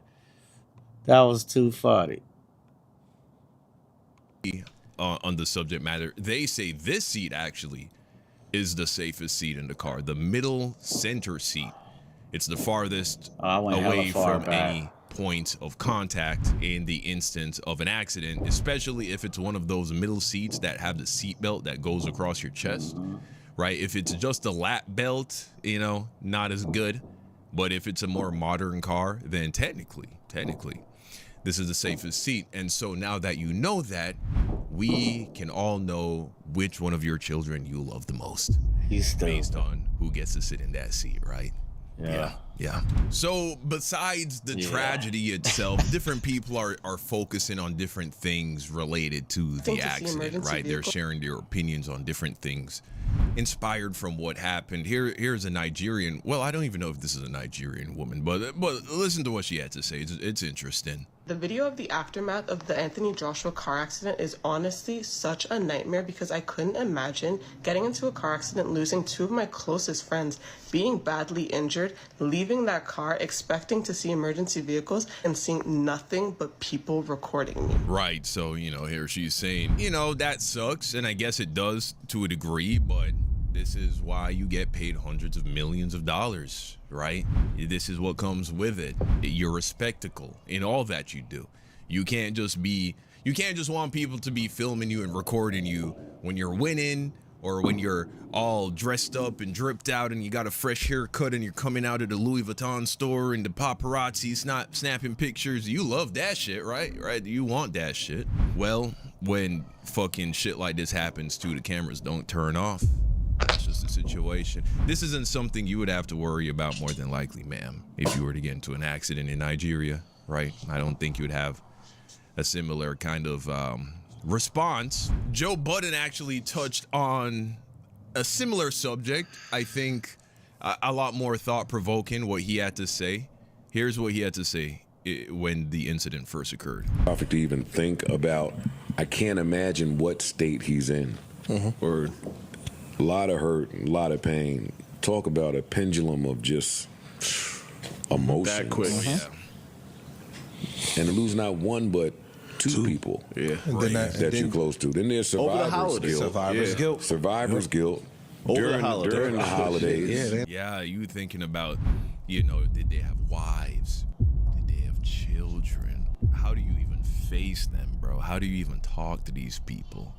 If I'm Anthony Joshua, those people, your wives, your kids, they're good. Forever. You got to worry about that. Shit, that still won't replace them. Prayers out to all of them, their families. Absolutely. And when I say they're good, in case I meant money-wise, right? Yeah, money-wise, they good. Josh's position had that kind of bread. I'd be making sure to take care of their wives and their kids. Everybody involved. I don't see how you could ever be the same. You won't be. Or it'll take a very long time for you to be the same. Oh, man. In the holidays. I wouldn't be surprised if he never fights again, man. Shit.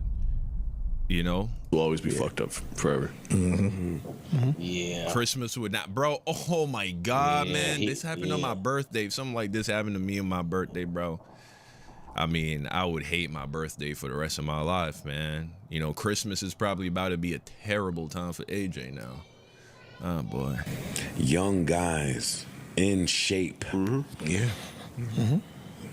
Financially, well, at least he was up financially. I don't know how much he shared with his guys. I'm sure they were good, man. I'm sure they weren't struggling. But, and again, you just coming up off the biggest purse you've ever had, the win of all wins. And you want just the going higher home highs, bro. Yeah. I don't be surprised if he broke off each of them at least, you know, $500,000 to $1 million off of that. Like everywhere. It's like a victory lap. Especially because taxes take out so much money. I can for sure see how a guy like Anthony's like, shit, instead of paying the tax, man, I might as well give you all the money. You know what I mean? And so he probably breaks him off a good piece of cheese, man. So their money's up. They're in great physical health. They feel like they have some kind of spiritual connection to, you know, their God. They're Muslims, so they have that going on. Probably have a beautiful girl at home, man. Shit, it's like that's probably why he was out right. there. You know what I mean? As far as we know, they weren't up to no good. They weren't breaking any laws. They were just living life, being successful young men, focused on a mission. Yeah, he got too much money to be breaking the law, bro. And you know, and here's the reality, man. Whenever guys like this go back to their home country of like Nigeria, or if there's always a sense of I'm doing this to show my people I remember you. You know what I'm saying? Like, I don't feel like I'm better than you. I don't feel like I've outgrown you. If it was up to me, I would want all of y'all to be in the position that I'm in, but I can't do that. And so because of that, I want to come back and show y'all love. You know, I want to show the family love. I want to show the people love. I want to spend some money here. You know what I'm saying? Stimulate the economy. You feel me? Although I'm sure AJ is the kind of guy, he's sending money back to that country all the time. You know what I mean? Because that's just what people do. And so there's a part of him that I'm sure is doing it for that. Only to then have an accident that might have just ended your career. And you lose two of your best friends, man, who are part of your team. God damn, that's horrible, man. Shit, some vodka. Nigga ain't put a shirt on since the fight. Like, just running around living happy. And then, yeah, that was terrible. I'm sure he's not thinking of how lucky and blessed he is in this moment. Hell no. But when that diagram got to floating around the internet, I was like, what are the odds that 6'6", 260, 70-pound Anthony Joshua will be seated behind the driver? Right. Yeah, That's a good point. Yeah. But what are the odds of that? If it was like a Maybach or something? It wasn't. It was a Lexus. It wasn't. Which one? I'd have to look it up, but it wasn't. The LS. It was a Lexus, yeah. It was a regular old Lexus. Yeah. Yeah, that's the thing about that. No, you're right. That person is never sitting behind the driver. I won't say never, because I've actually been in that situation. Last DreamCon, we were taking Ubers. I was with all of my boys, and when I think about it, I actually was sitting behind the driver, and I'm 6'5". You know what I'm saying? Damn, so you tall. I was the tallest in the group, and that's where I ended up. You know what I mean? So it Damn, happens. bruh, 6'5". But he still's making an incredible point. I'm 5'5". It's not like I did it intentionally. It's just the way it played out, and I'm sure that's how it happened here too. He just got in the car. You know what I mean? And it just happened to be the best seat in the fucking car, dude. Never. A Lexus SUV. He's still not seated behind the driver, though. Yeah, that's my heart goes out to all. Yeah, the reason they're saying that, is because usually the driver, especially if he's tall, he got to push the seat back so that he can comfortably hit the accelerator and the brake and all that, which means the seat behind the passenger is more comfortable for you if you're a taller person. But you know what I'm saying? It looks like God had different plans for AJ.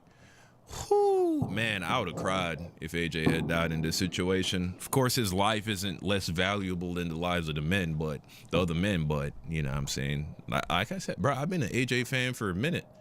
I would have cried, bro, for real. This has been so sad. All of their shit, man. Families. All of their families, loved ones, friends. Imagine even having to deliver that news. Actually, that news it was broke a rental upon car, impact, elite. so that means that somebody's family had to learn about it. That's the scariest shit, bro. If they weren't local, yep. Yeah. That part right there. Like the way shit happens and with the internet, and you just open your phone and read, wait, what? Like your family member or somebody finding out. I think about that shit a lot, bro. Nah, man. I want to be very careful with. Yeah, all right, so Joe's about to touch on something that is a little controversial, but I think it's an interesting thing to comment on. This, because it's such a sensitive topic, but what I will say is, one of my biggest fears, and probably one that stops me from traveling as much as I would like, is being in another country or another somewhere and an emergency happen and that place not have the infrastructure or healthcare, the proper tools, resources. Right. What up, to Doc? aid What's me popping? Never in the state of stopping. emergency. Happy New Year's. That's a trade-off, man. That's a trade-off of going to certain places. A part of the reason certain places are interested to go to is precisely because they aren't where the rest of the world are technologically. And so the trade-off for, you know what I'm saying, experiencing certain things is maybe you lose certain amenities. Like a lot of times people that get into real shit in the Caribbean, onto some of the islands, they got to medevac them to Miami. Like I heard a story where somebody had to get medevac to Miami before because, again, some of these countries don't have the necessary resources to treat some of the shit with the efficiency that we have. And that is a scary thing. It's a scary thing. Yeah, that is true. You know, when I was a kid, my best friend's father, he actually got shot. You know, this isn't, oh boy. I don't want to make the stereotype of like Jamaica is a dangerous place worse, but this happened, bro. My childhood best friend, his father was at nighttime watering his grass, right? This is actually something that Jamaicans do sometimes, but you know, it's lit up in his backyard or his front yard. He's just watering his grass. 2 gunmen come and shit, same old shit. right, Doc, because he was a shots successful up. man. Watching the Now, homie Young fortunately, Don he is also one react of those to the people I've been using Riverside now for over 5 years. Riverside is an all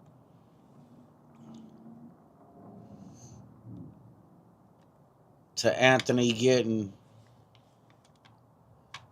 get guns legally in Jamaica, but he had a gun and he killed both of them. getting into that car He got 2 accident. bodies on him, but they did manage to shoot him, and so he got shot. Now we that actually wasn't a have shot. I had pretty to good take medical a sip. facilities in Jamaica, but Jamaica is a developing nation. It's still not on par with a first world country like America, and so ultimately, the doctors, once they assessed the situation, they decided to medevac him to Miami, where he was treated there. And so that's a real thing, man. That's a real thing. It's a scary thing. I've had family, friends that have died places, and just that's the story and the aid and what went on, and extradition rules about bringing a body back. That's a lot. I want to be careful.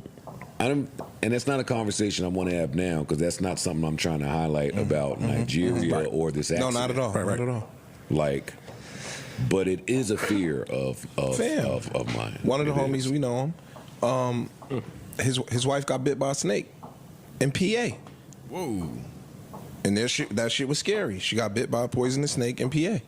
And venomous. They were hiking. She got bit by a snake in PA. And they had to walk a couple miles back to the car. That's horrible. And he said, yo, it was like some panic had started to set in. Yeah. You know what I'm saying? And he was like, yo, they had to go to like a local Pennsylvania hospital, but think about if it was a longer trek or the snake bite would have been more severe. Dog, that shit, yeah. And they can't get to you like that right away. That shit is real, bro. Like, all of that. Man, I wonder if they called the local, 911 if they had reception that far out in the boonies. I mean, I because understand. Maybe they would have said it would have been better to get a helicopter to come pick her up, because by having her walk, you're circulating that blood, you're getting the venom to move around more. The ideal thing to do in a situation like that, right? If help can come to you, it's still as possible to get as possible to try and slow the spread of the venom. But would that stop you? Yeah. Type shit. But so if you're in a third world country somewhere and that happens to traveling where you want to go, though, yeah, it could get real. Well, I would imagine any third world country that has a lot of venomous snakes, they for sure have anti-venom on deck. They have that shit on hand. Yeah, no doubt about it. You got to. Do. I don't want to deter anyone from traveling. Not at all. And you don't want to plan your vacay around horror and emergency. Right, but of course. It just is something to keep in mind as you are traveling. Yeah, man. So fucking sad. But bro was a fucking unit though, dude. Remember, Anthony's 6'6". So this guy right here, he's probably between like 5'10" and 6 feet tall. Bro was built like a fucking monster. Of course, he was probably on the juice. I don't know if that's haram, but Allah might give him a pass for that. All that dawah that nigga be doing and shit. Another sentiment, though, that you do see a lot, and it's kind of nasty, I ain't gonna lie to you. Another sentiment surrounding this situation, I get it, but it's nasty. It's encapsulated in what this guy wrote right here. My first reaction to hearing Anthony Joshua was in a car accident in Nigeria was, if I had just made $100 million, 50 mil after taxes, but same thing, the last place I would go is Nigeria. What? But then thought that was xenophobic. Yeah. But after seeing no medical assistance after a deadly crash, my initial reaction was valid. Somebody replied to this essentially saying, you're right, but Nigeria is the home of his parents, and he claims it. He visits a lot during the year, so it's not some, and then the tweet just ends, right? This guy, he says, my parents are from the South. I have no desire to go to their hometowns, let alone if I had just made a bunch of money. That got a lot of likes. This is unfortunately the sentiments of a lot of people who are able to leave their hometown or their homeland, which is still developing. They get rich, they become successful, and then they're like, I would never go back there. And it's disgusting, man, because about 40,000 people died in car accidents last year in America. That's the one place I want to go to, Doc. Like, I want to do one of them. Are we pretending as if these things don't happen anywhere else? And the most wicked thing about it is a lot of people who talk like this and think like this, they're religious. They're Christian, they're Muslim. They believe in God. They believe that God determines when we're born, when we die, right? He knows how many hairs are on top of our head. If God doesn't want something to happen to you, nothing can hurt you. And if God is ready to take you, nothing can save you. Yeah, right? so why and be scared to travel? And spout shit like this. So I hope anybody who is saying this kind of thing, I hope you're all fucking atheists, because I thought God was in control of everything. It doesn't matter where you are. Another user by the name Sir James Britton, we can already assume where he is politically. He says, embrace the xenophobia. It's perfectly normal. Humans have evolved over millennia to recognize patterns and take action accordingly. Well, you know, if we just take a look at the pattern of white supremacy and how white people obtained all of their wealth, I mean, people want us to respect your people. It's like, what have you gotten that didn't involve violence, murder? Everyone dreams about building the next big startup or making their Oh, you Nas now. Oh, I'm done. Oh, shit. I just see that shit. I'm trying to go start another batch of coals real quick, but I can't hear it without the earpiece. Oh, shit. He made the mistake of not traveling to, you know, some other continent and kidnapping the people and then going back to the enslaving motherland them and building a capitalistic system. My God. You're right. Their fault. It's true. Nigeria, you fucked up. You should have went and enslaved them. Yeah, I just always wanted to go out there. Brought him back. I switch it to this screen right here.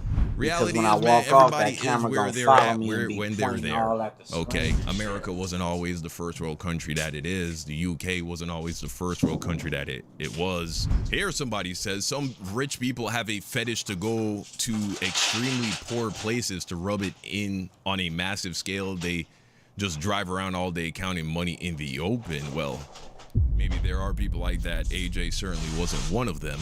I know whenever I go back to Jamaica, I'm not wearing no designer, nothing, bro. Nothing. I'm dressed basic as fuck, no jewelry on, little simple watch, you feel me?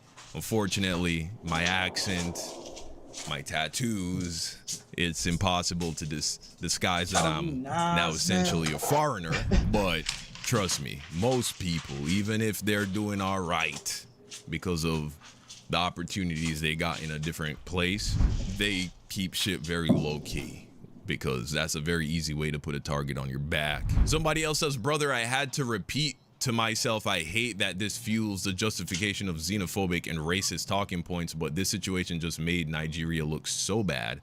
No ambulance for 15 minutes is insane, and all of them are fanned out instead of trying to help him out.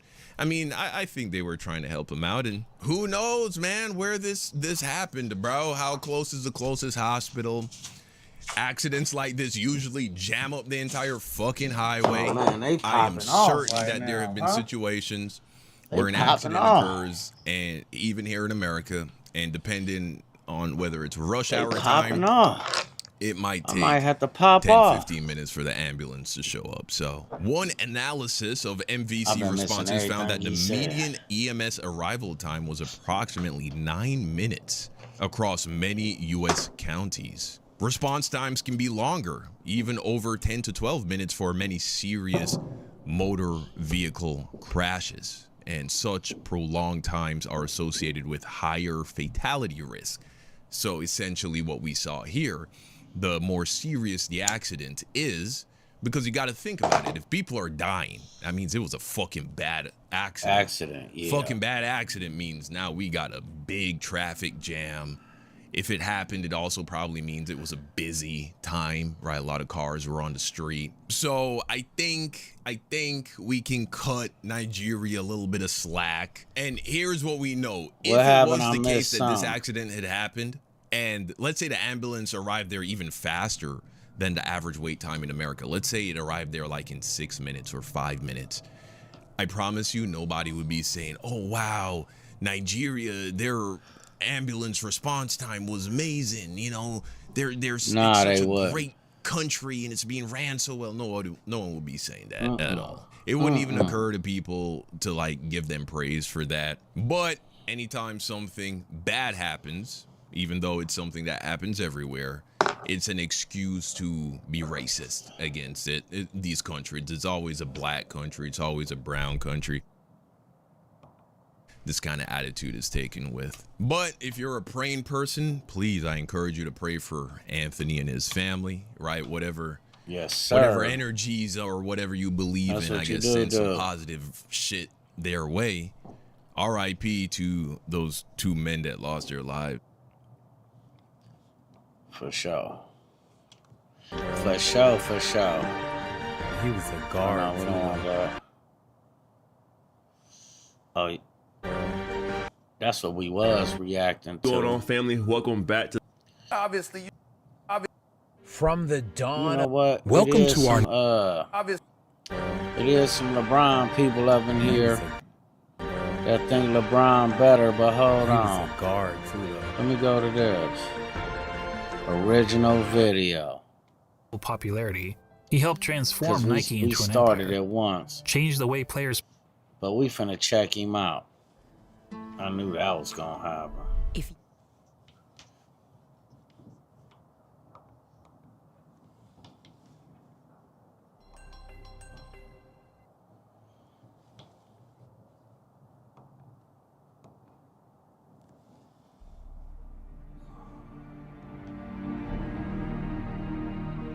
See what they talking about. Oh shit. I was, but I was like, man, I got a bunch of fireworks in the house I might bring out.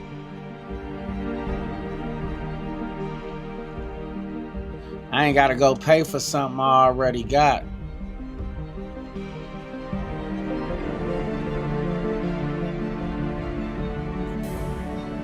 You gonna hear a lot of that tonight. The ones you buy and the real ones.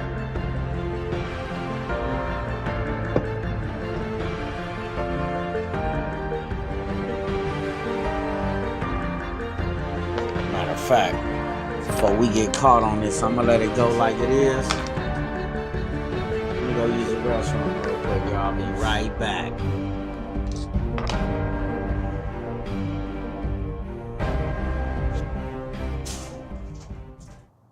Jordan versus LeBron. LeBron versus Jordan.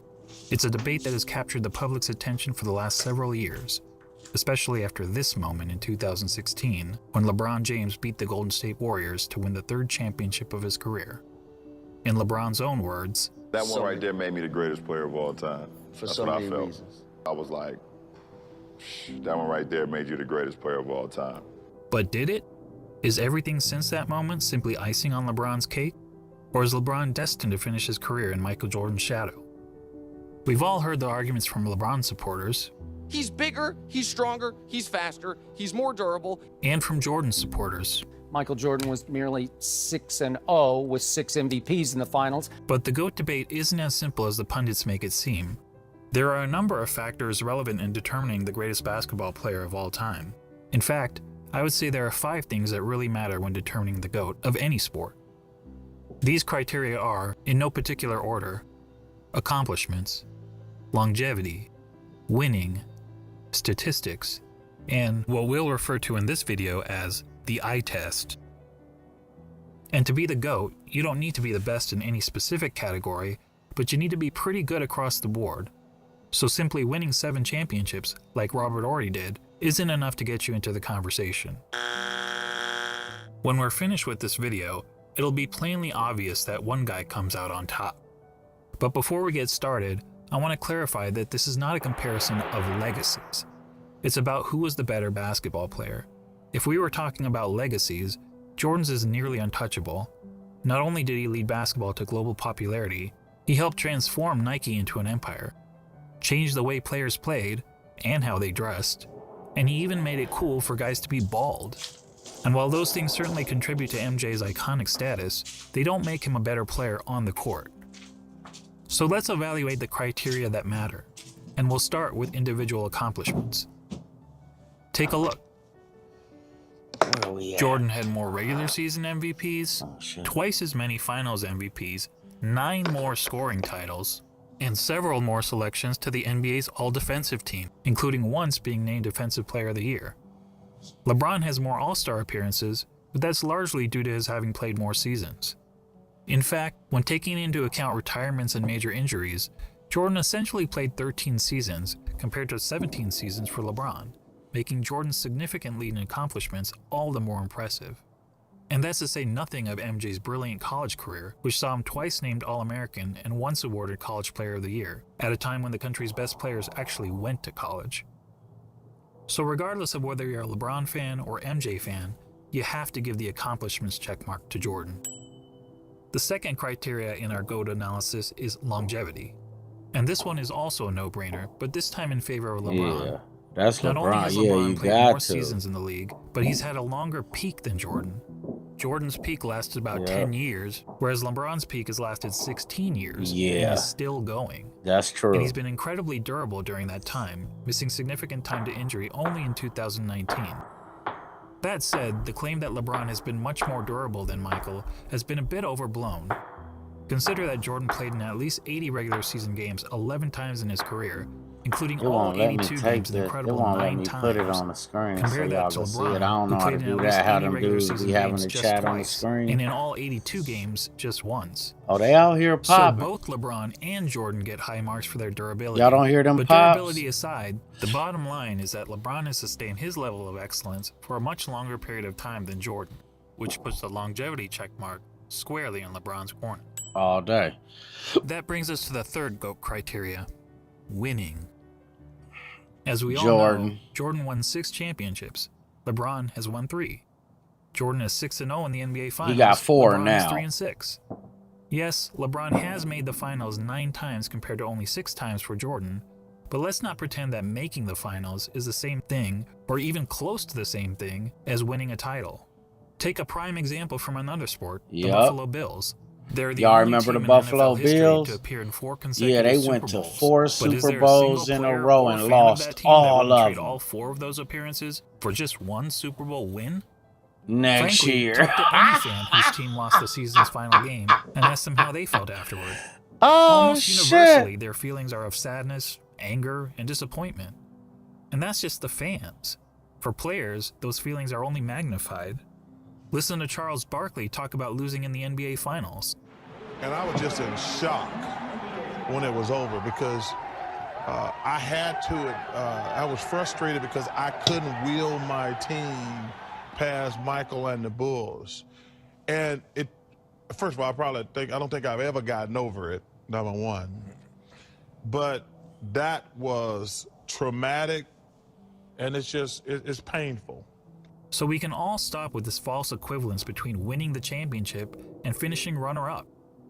In the words of Herm Edwards, you play to win the game. Yeah, you play to win the game. Hello? You play to win the game. Now back to Jordan and LeBron. As mentioned, on basketball's biggest stage, the NBA Finals, Jordan was 6-0. LeBron was 3-6. And frankly, that doesn't even show how lopsided their records really are. In terms of individual finals games, Jordan was 24-11. LeBron is 18-31. And that's because in 4 of his 6 finals losses, LeBron's team hasn't even been competitive. Twice he got swept, and 2 other times he lost 4-1. That includes being on the wrong side of the 2 most lopsided finals by margin of loss in NBA history.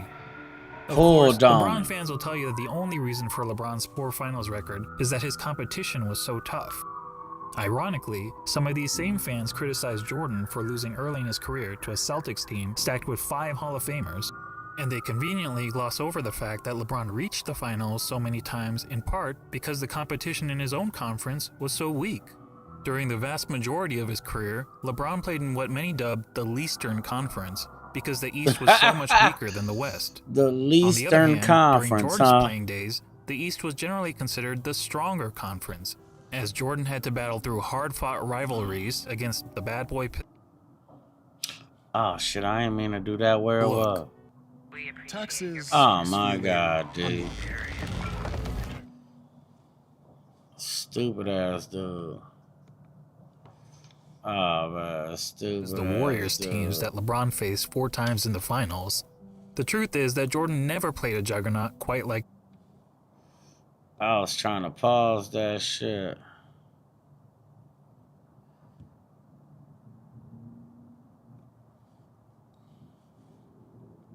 This guy. Look, I'm not trying to say that Jordan's opponents were as good as the Warriors teams that LeBron faced 4 times in the finals. I know I wasn't there. Competition was so tough. Ironically, some of these same fans criticized Jordan for losing early in his career to a Celtics team stacked with 5 Hall of Famers, and they conveniently gloss over the fact that LeBron reached the finals so many times in part because the competition in his own conference was so weak. During the vast majority of his career, LeBron played in what many dubbed the Leastern Conference because the East was so much weaker than the West. On the other hand, during Jordan's playing days, the East was generally considered the stronger conference, as Jordan had to battle through hard-fought rivalries against the Bad Boy Pistons, Patrick Ewing's Knicks, the Shaq Penny-led Magic, and Reggie Miller's Pacers. That said, if you want to blame LeBron's failure in the finals on the level of his competition, I won't argue with you. But let's also not blow it out of proportion. If you look at the average number of wins of their finals opponents, you'll see that LeBron's finals opponents averaged 60.8 wins per season, whereas Jordan's finals opponents averaged 61.2 wins per season. That's more. So as it turns out, both players faced stiff competition in the finals. But a big reason we don't hold the 93 Suns, the 96 Sonics, or the 98 Jazz in the same regard as some of LeBron's finals opponents is because, unlike LeBron's adversaries, Jordan's opponents never actually won the Larry O'Brien Trophy. Which goes to my original point, that the difference between winning the title and finishing runner-up is huge. And the reason those teams never won the title? This guy. Look, I'm not trying to say that Jordan's opponents were as good as the Warriors teams that LeBron faced 4 times in the finals. The truth is that Jordan never played a juggernaut quite like that.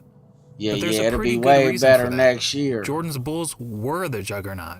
They were the team winning 70-plus games. A lot of shit jumping off in the last every year. month and a half. Hold on. The difference between winning the title and finishing runner-up is huge. And the reason those teams never won the title? This guy. Look, I'm not trying to say that Jordan's opponents were as good as the Warriors teams that LeBron faced 4 times in the finals. Warriors is raw. The truth is that Jordan never played a juggernaut quite like that. But there's a pretty good reason for that. Jordan's Bulls were the juggernaut. They were the team winning 70-plus games. They were the team with the target on their back every year. And as the Warriors showed us, that's not an easy place to be. As great as the Warriors were, they were never able to string together 3 consecutive championships. Jordan's Bulls did it, twice. Twice. So what's the greater achievement? Beating the Yeah, Juggernaut? they did it twice. Or being the Juggernaut? Or to be more specific, beating the Juggernaut 1 time out of the 4 times you faced them? Or being the Juggernaut year after year after year? And then doing it again, year after year after year. There's no doubt that LeBron's victory over the 73-win Warriors was the highlight of his career. Because the Warriors broke Jordan record that won year. The championship. And there If actually I'm not have been much bigger mistaken, underdogs who ended up winning the title. if I'm not mistaken, Jordan, they went 72-10, I think. And then the Warriors went 73-9. The year that they broke Jordan record, LeBron came back on them. They was up 3-1 for the championship, and LeBron won 3 in a row. That's his only highlight. I think that's what they talking about.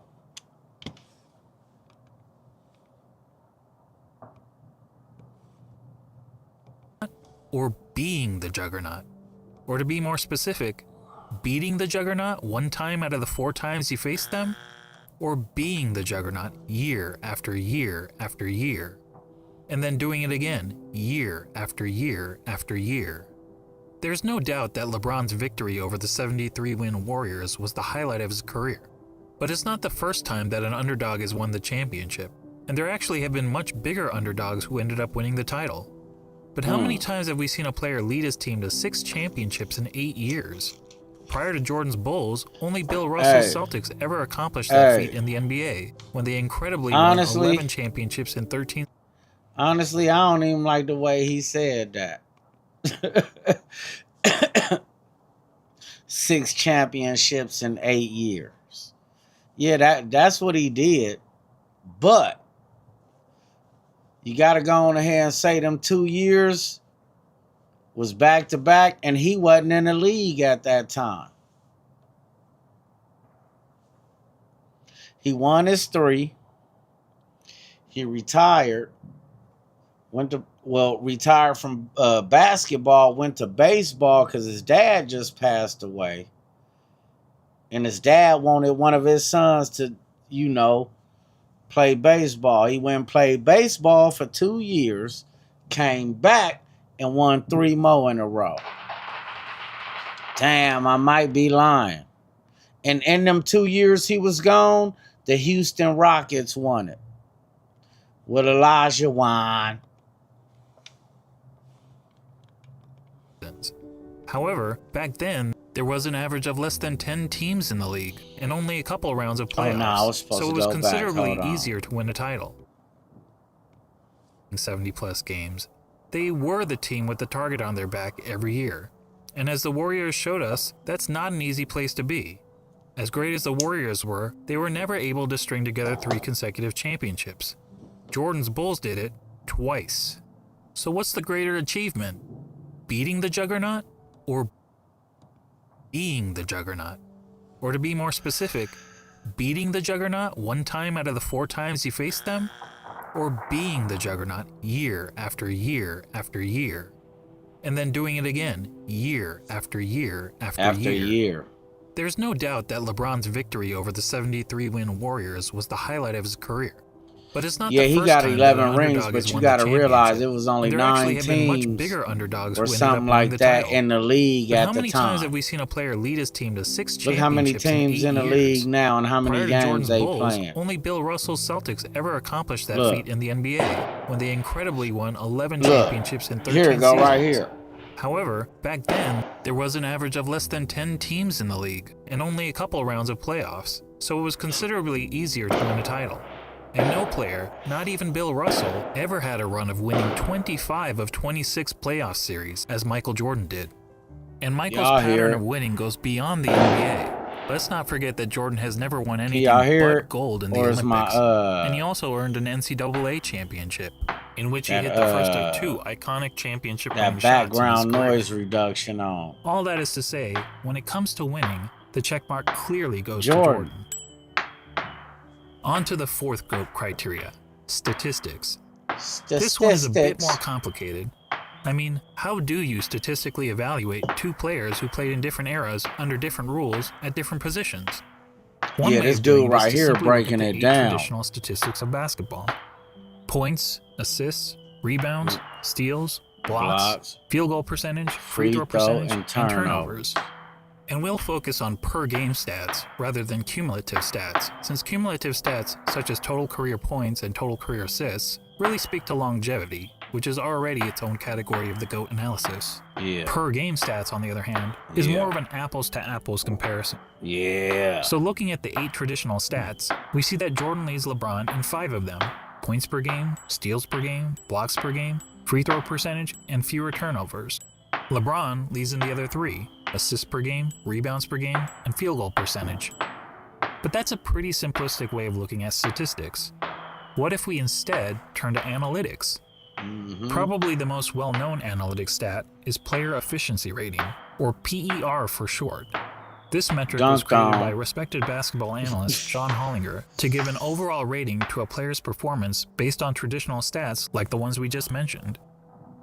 Jordan has led the league in PER 7 times, LeBron 6 times. Jordan has finished top 3 in great. PER Yeah, 10 he great, times, but he LeBron ain't Jordan. 9 times. In fact, Jordan has Can the you get a highest career burger? PER in both the regular season Damn, and the that's a playoffs. long ass drive for one burger. Another popular analytics stat is win shares. Jordan has led the league in win shares 8 times, LeBron 5 times. Jordan has finished top 3 in win shares 11 times, LeBron 6 times. And when it comes to win shares per 48 minutes, Jordan has the highest career rating in both the regular season and the playoffs. Yeah.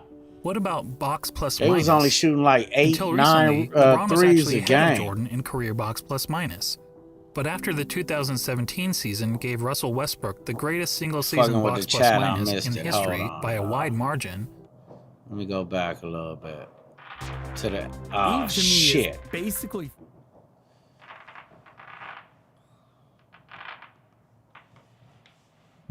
turn to analytics.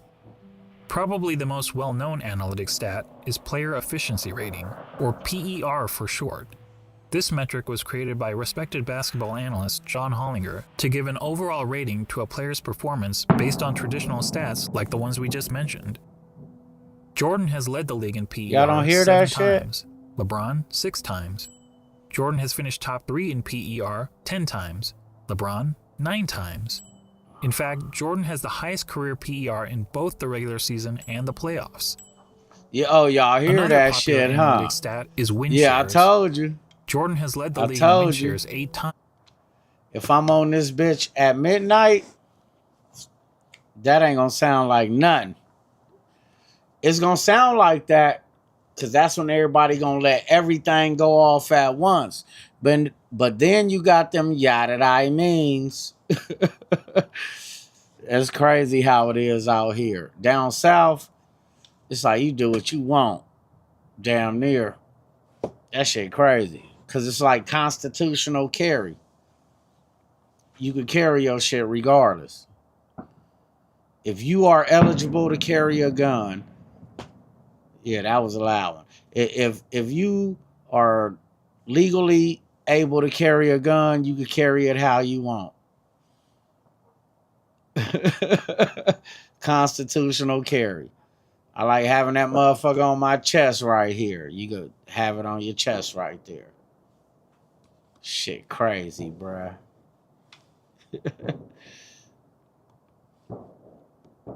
LeBron 6 times.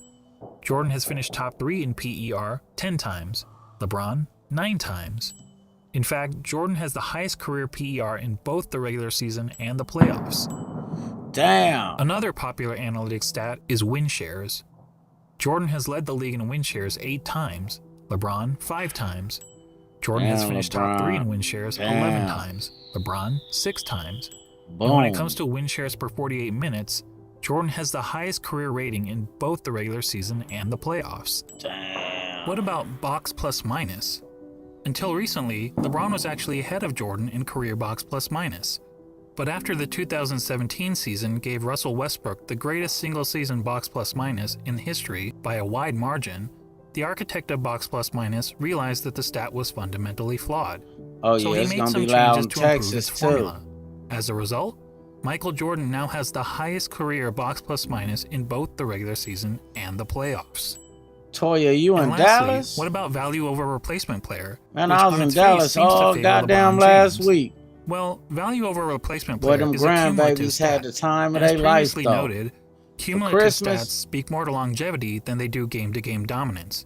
That said, according to value over replacement player, Jordan owns 6 of the 9 greatest individual seasons ever played. LeBron and on a got per-game 2. basis, MJ's career rating in value over replacement player is the highest of all time in both the regular season and the playoffs. Damn. Are you noticing a theme here? Yeah. Not only does Jordan beat LeBron in every ratable analytic stat, he consistently ranks as the best ever across the board.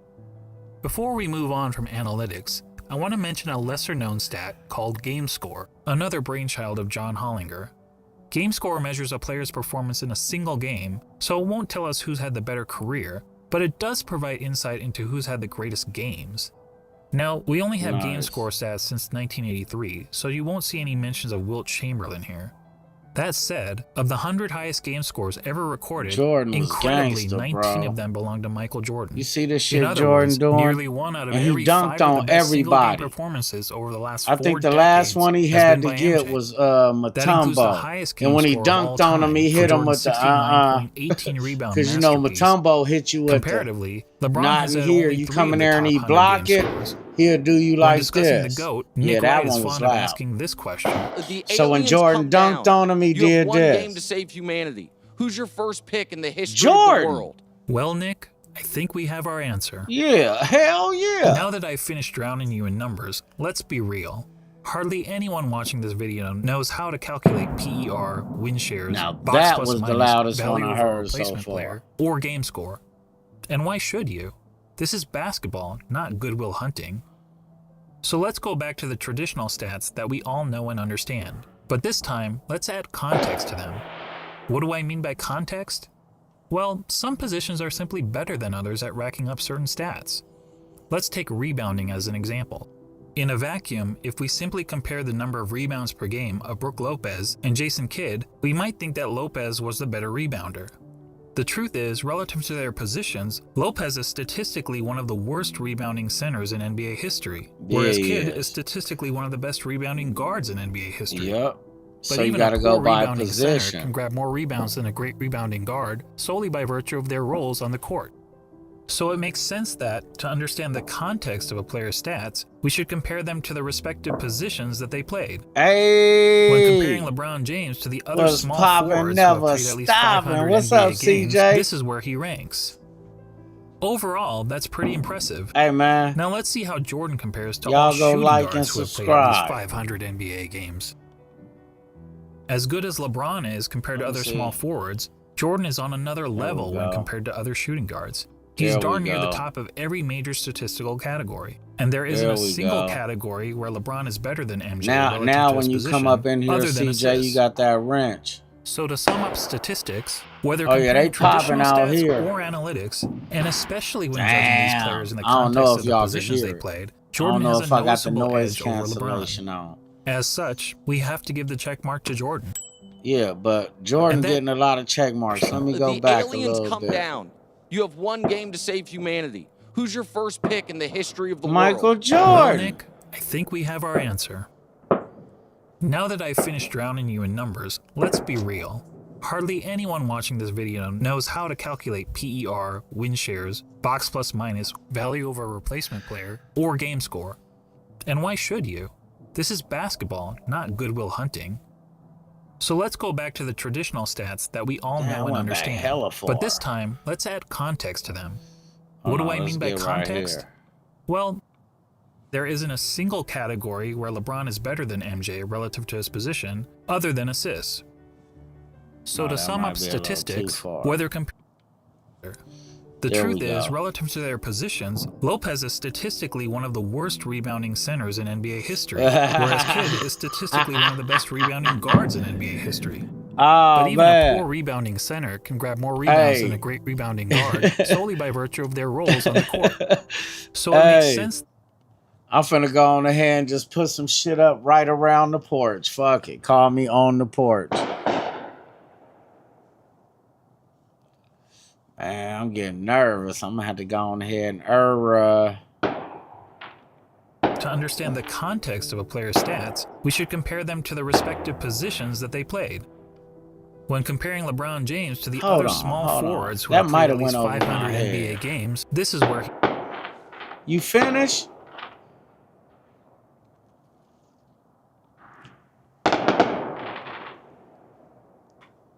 CJ, you got it put up.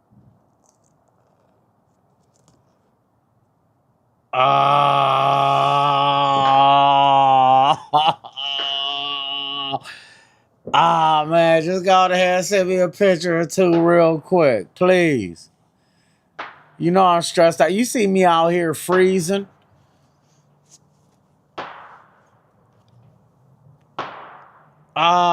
Man. Good shit. Good shit.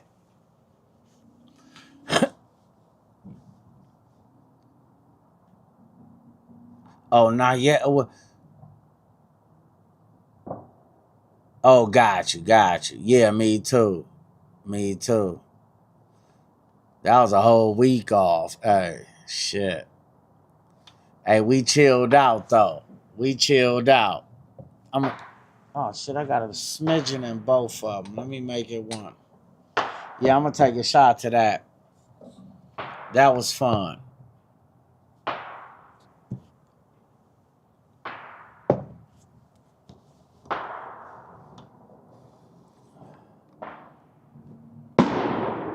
Damn. Overall, that's pretty impressive. Yeah. Now let's see how Jordan compares to all shooting guards who have played that at least 500 like a rocket NBA launcher. games. As good as LeBron That's is another compared thing to I other love small about forwards, being Jordan out is here. on another level when compared to other that shooting shit guards. legal. He's darn near the top of every You can major go by statistical any category, firework and there you isn't want. a single category where LeBron is better than MJ relative to Bruh. his position, other than assists. I don't know if y'all So can to hear sum it. up statistics, whether comparing traditional stats or analytics, and especially when judging these players in the context of the positions they played, Jordan has a noticeable edge over LeBron. As such, we have to give the check mark to Jordan. And that takes us to the last category in our GOAT analysis, the eye test. And to be clear, by eye test, I don't mean which of these players is bigger, faster, or jumps higher. None of that is relevant unless we're having a track and field competition. And frankly, if physical measurables Type mattered, something, then CJ. George Let me see Muresan if would you be got in the GOAT wrench. conversation. I don't know how to do it on what I this. mean by the eye test is, if you sat an average basketball fan in front of a TV to watch a player in action, what would she notice she that getting the player off. is and Yeah, is for not sure, great Doc. at? Thankfully, She I getting happen off. to be an average basketball fan, and I've had the privilege I'ma of get watching off both at LeBron midnight. and Jordan during their playing days. I probably won't unlike be a lot of my live, fellow YouTubers, but I'ma I haven't get merely off. relied on highlight videos. Here's what my man, y'all eyes told finna me get when me I saw cussed Michael out by Jordan my play, wife. particularly during his playing days with the Chicago Because Bulls. I'm going to get off. He was the best offensive player in the game. He was arguably the best defensive player. And I missed it again. Goddamn. 100 NBA games. As good as LeBron is compared to other CJ, small you forwards, still in here? Jordan Type is on another something real level when quick. compared to other shooting guards. He's darn near the top of every major statistical category, and there isn't a single category where LeBron is better than MJ. Every relative year to his my wife position, cussed me other than out. assists. So to sum Shit. up statistics, whether comparing traditional stats or analytics, and especially when judging these players in the context of the positions they played, Jordan has a noticeable edge over LeBron. Oh, As that might have such, been a we gun. have to give the check mark to I Jordan. can tell how that sound. And that takes Not us that. to the last category in our GOAT analysis, the eye test. And to be clear, by eye Damn. test, I don't mean which of these players is bigger, So what? faster, or jumps higher. I'm still messing None up. of that Hold is on, relevant y'all. unless we're having a track and field competition. CJ got to get the Compare range. the number of rebounds per game. Hey, CJ, you had me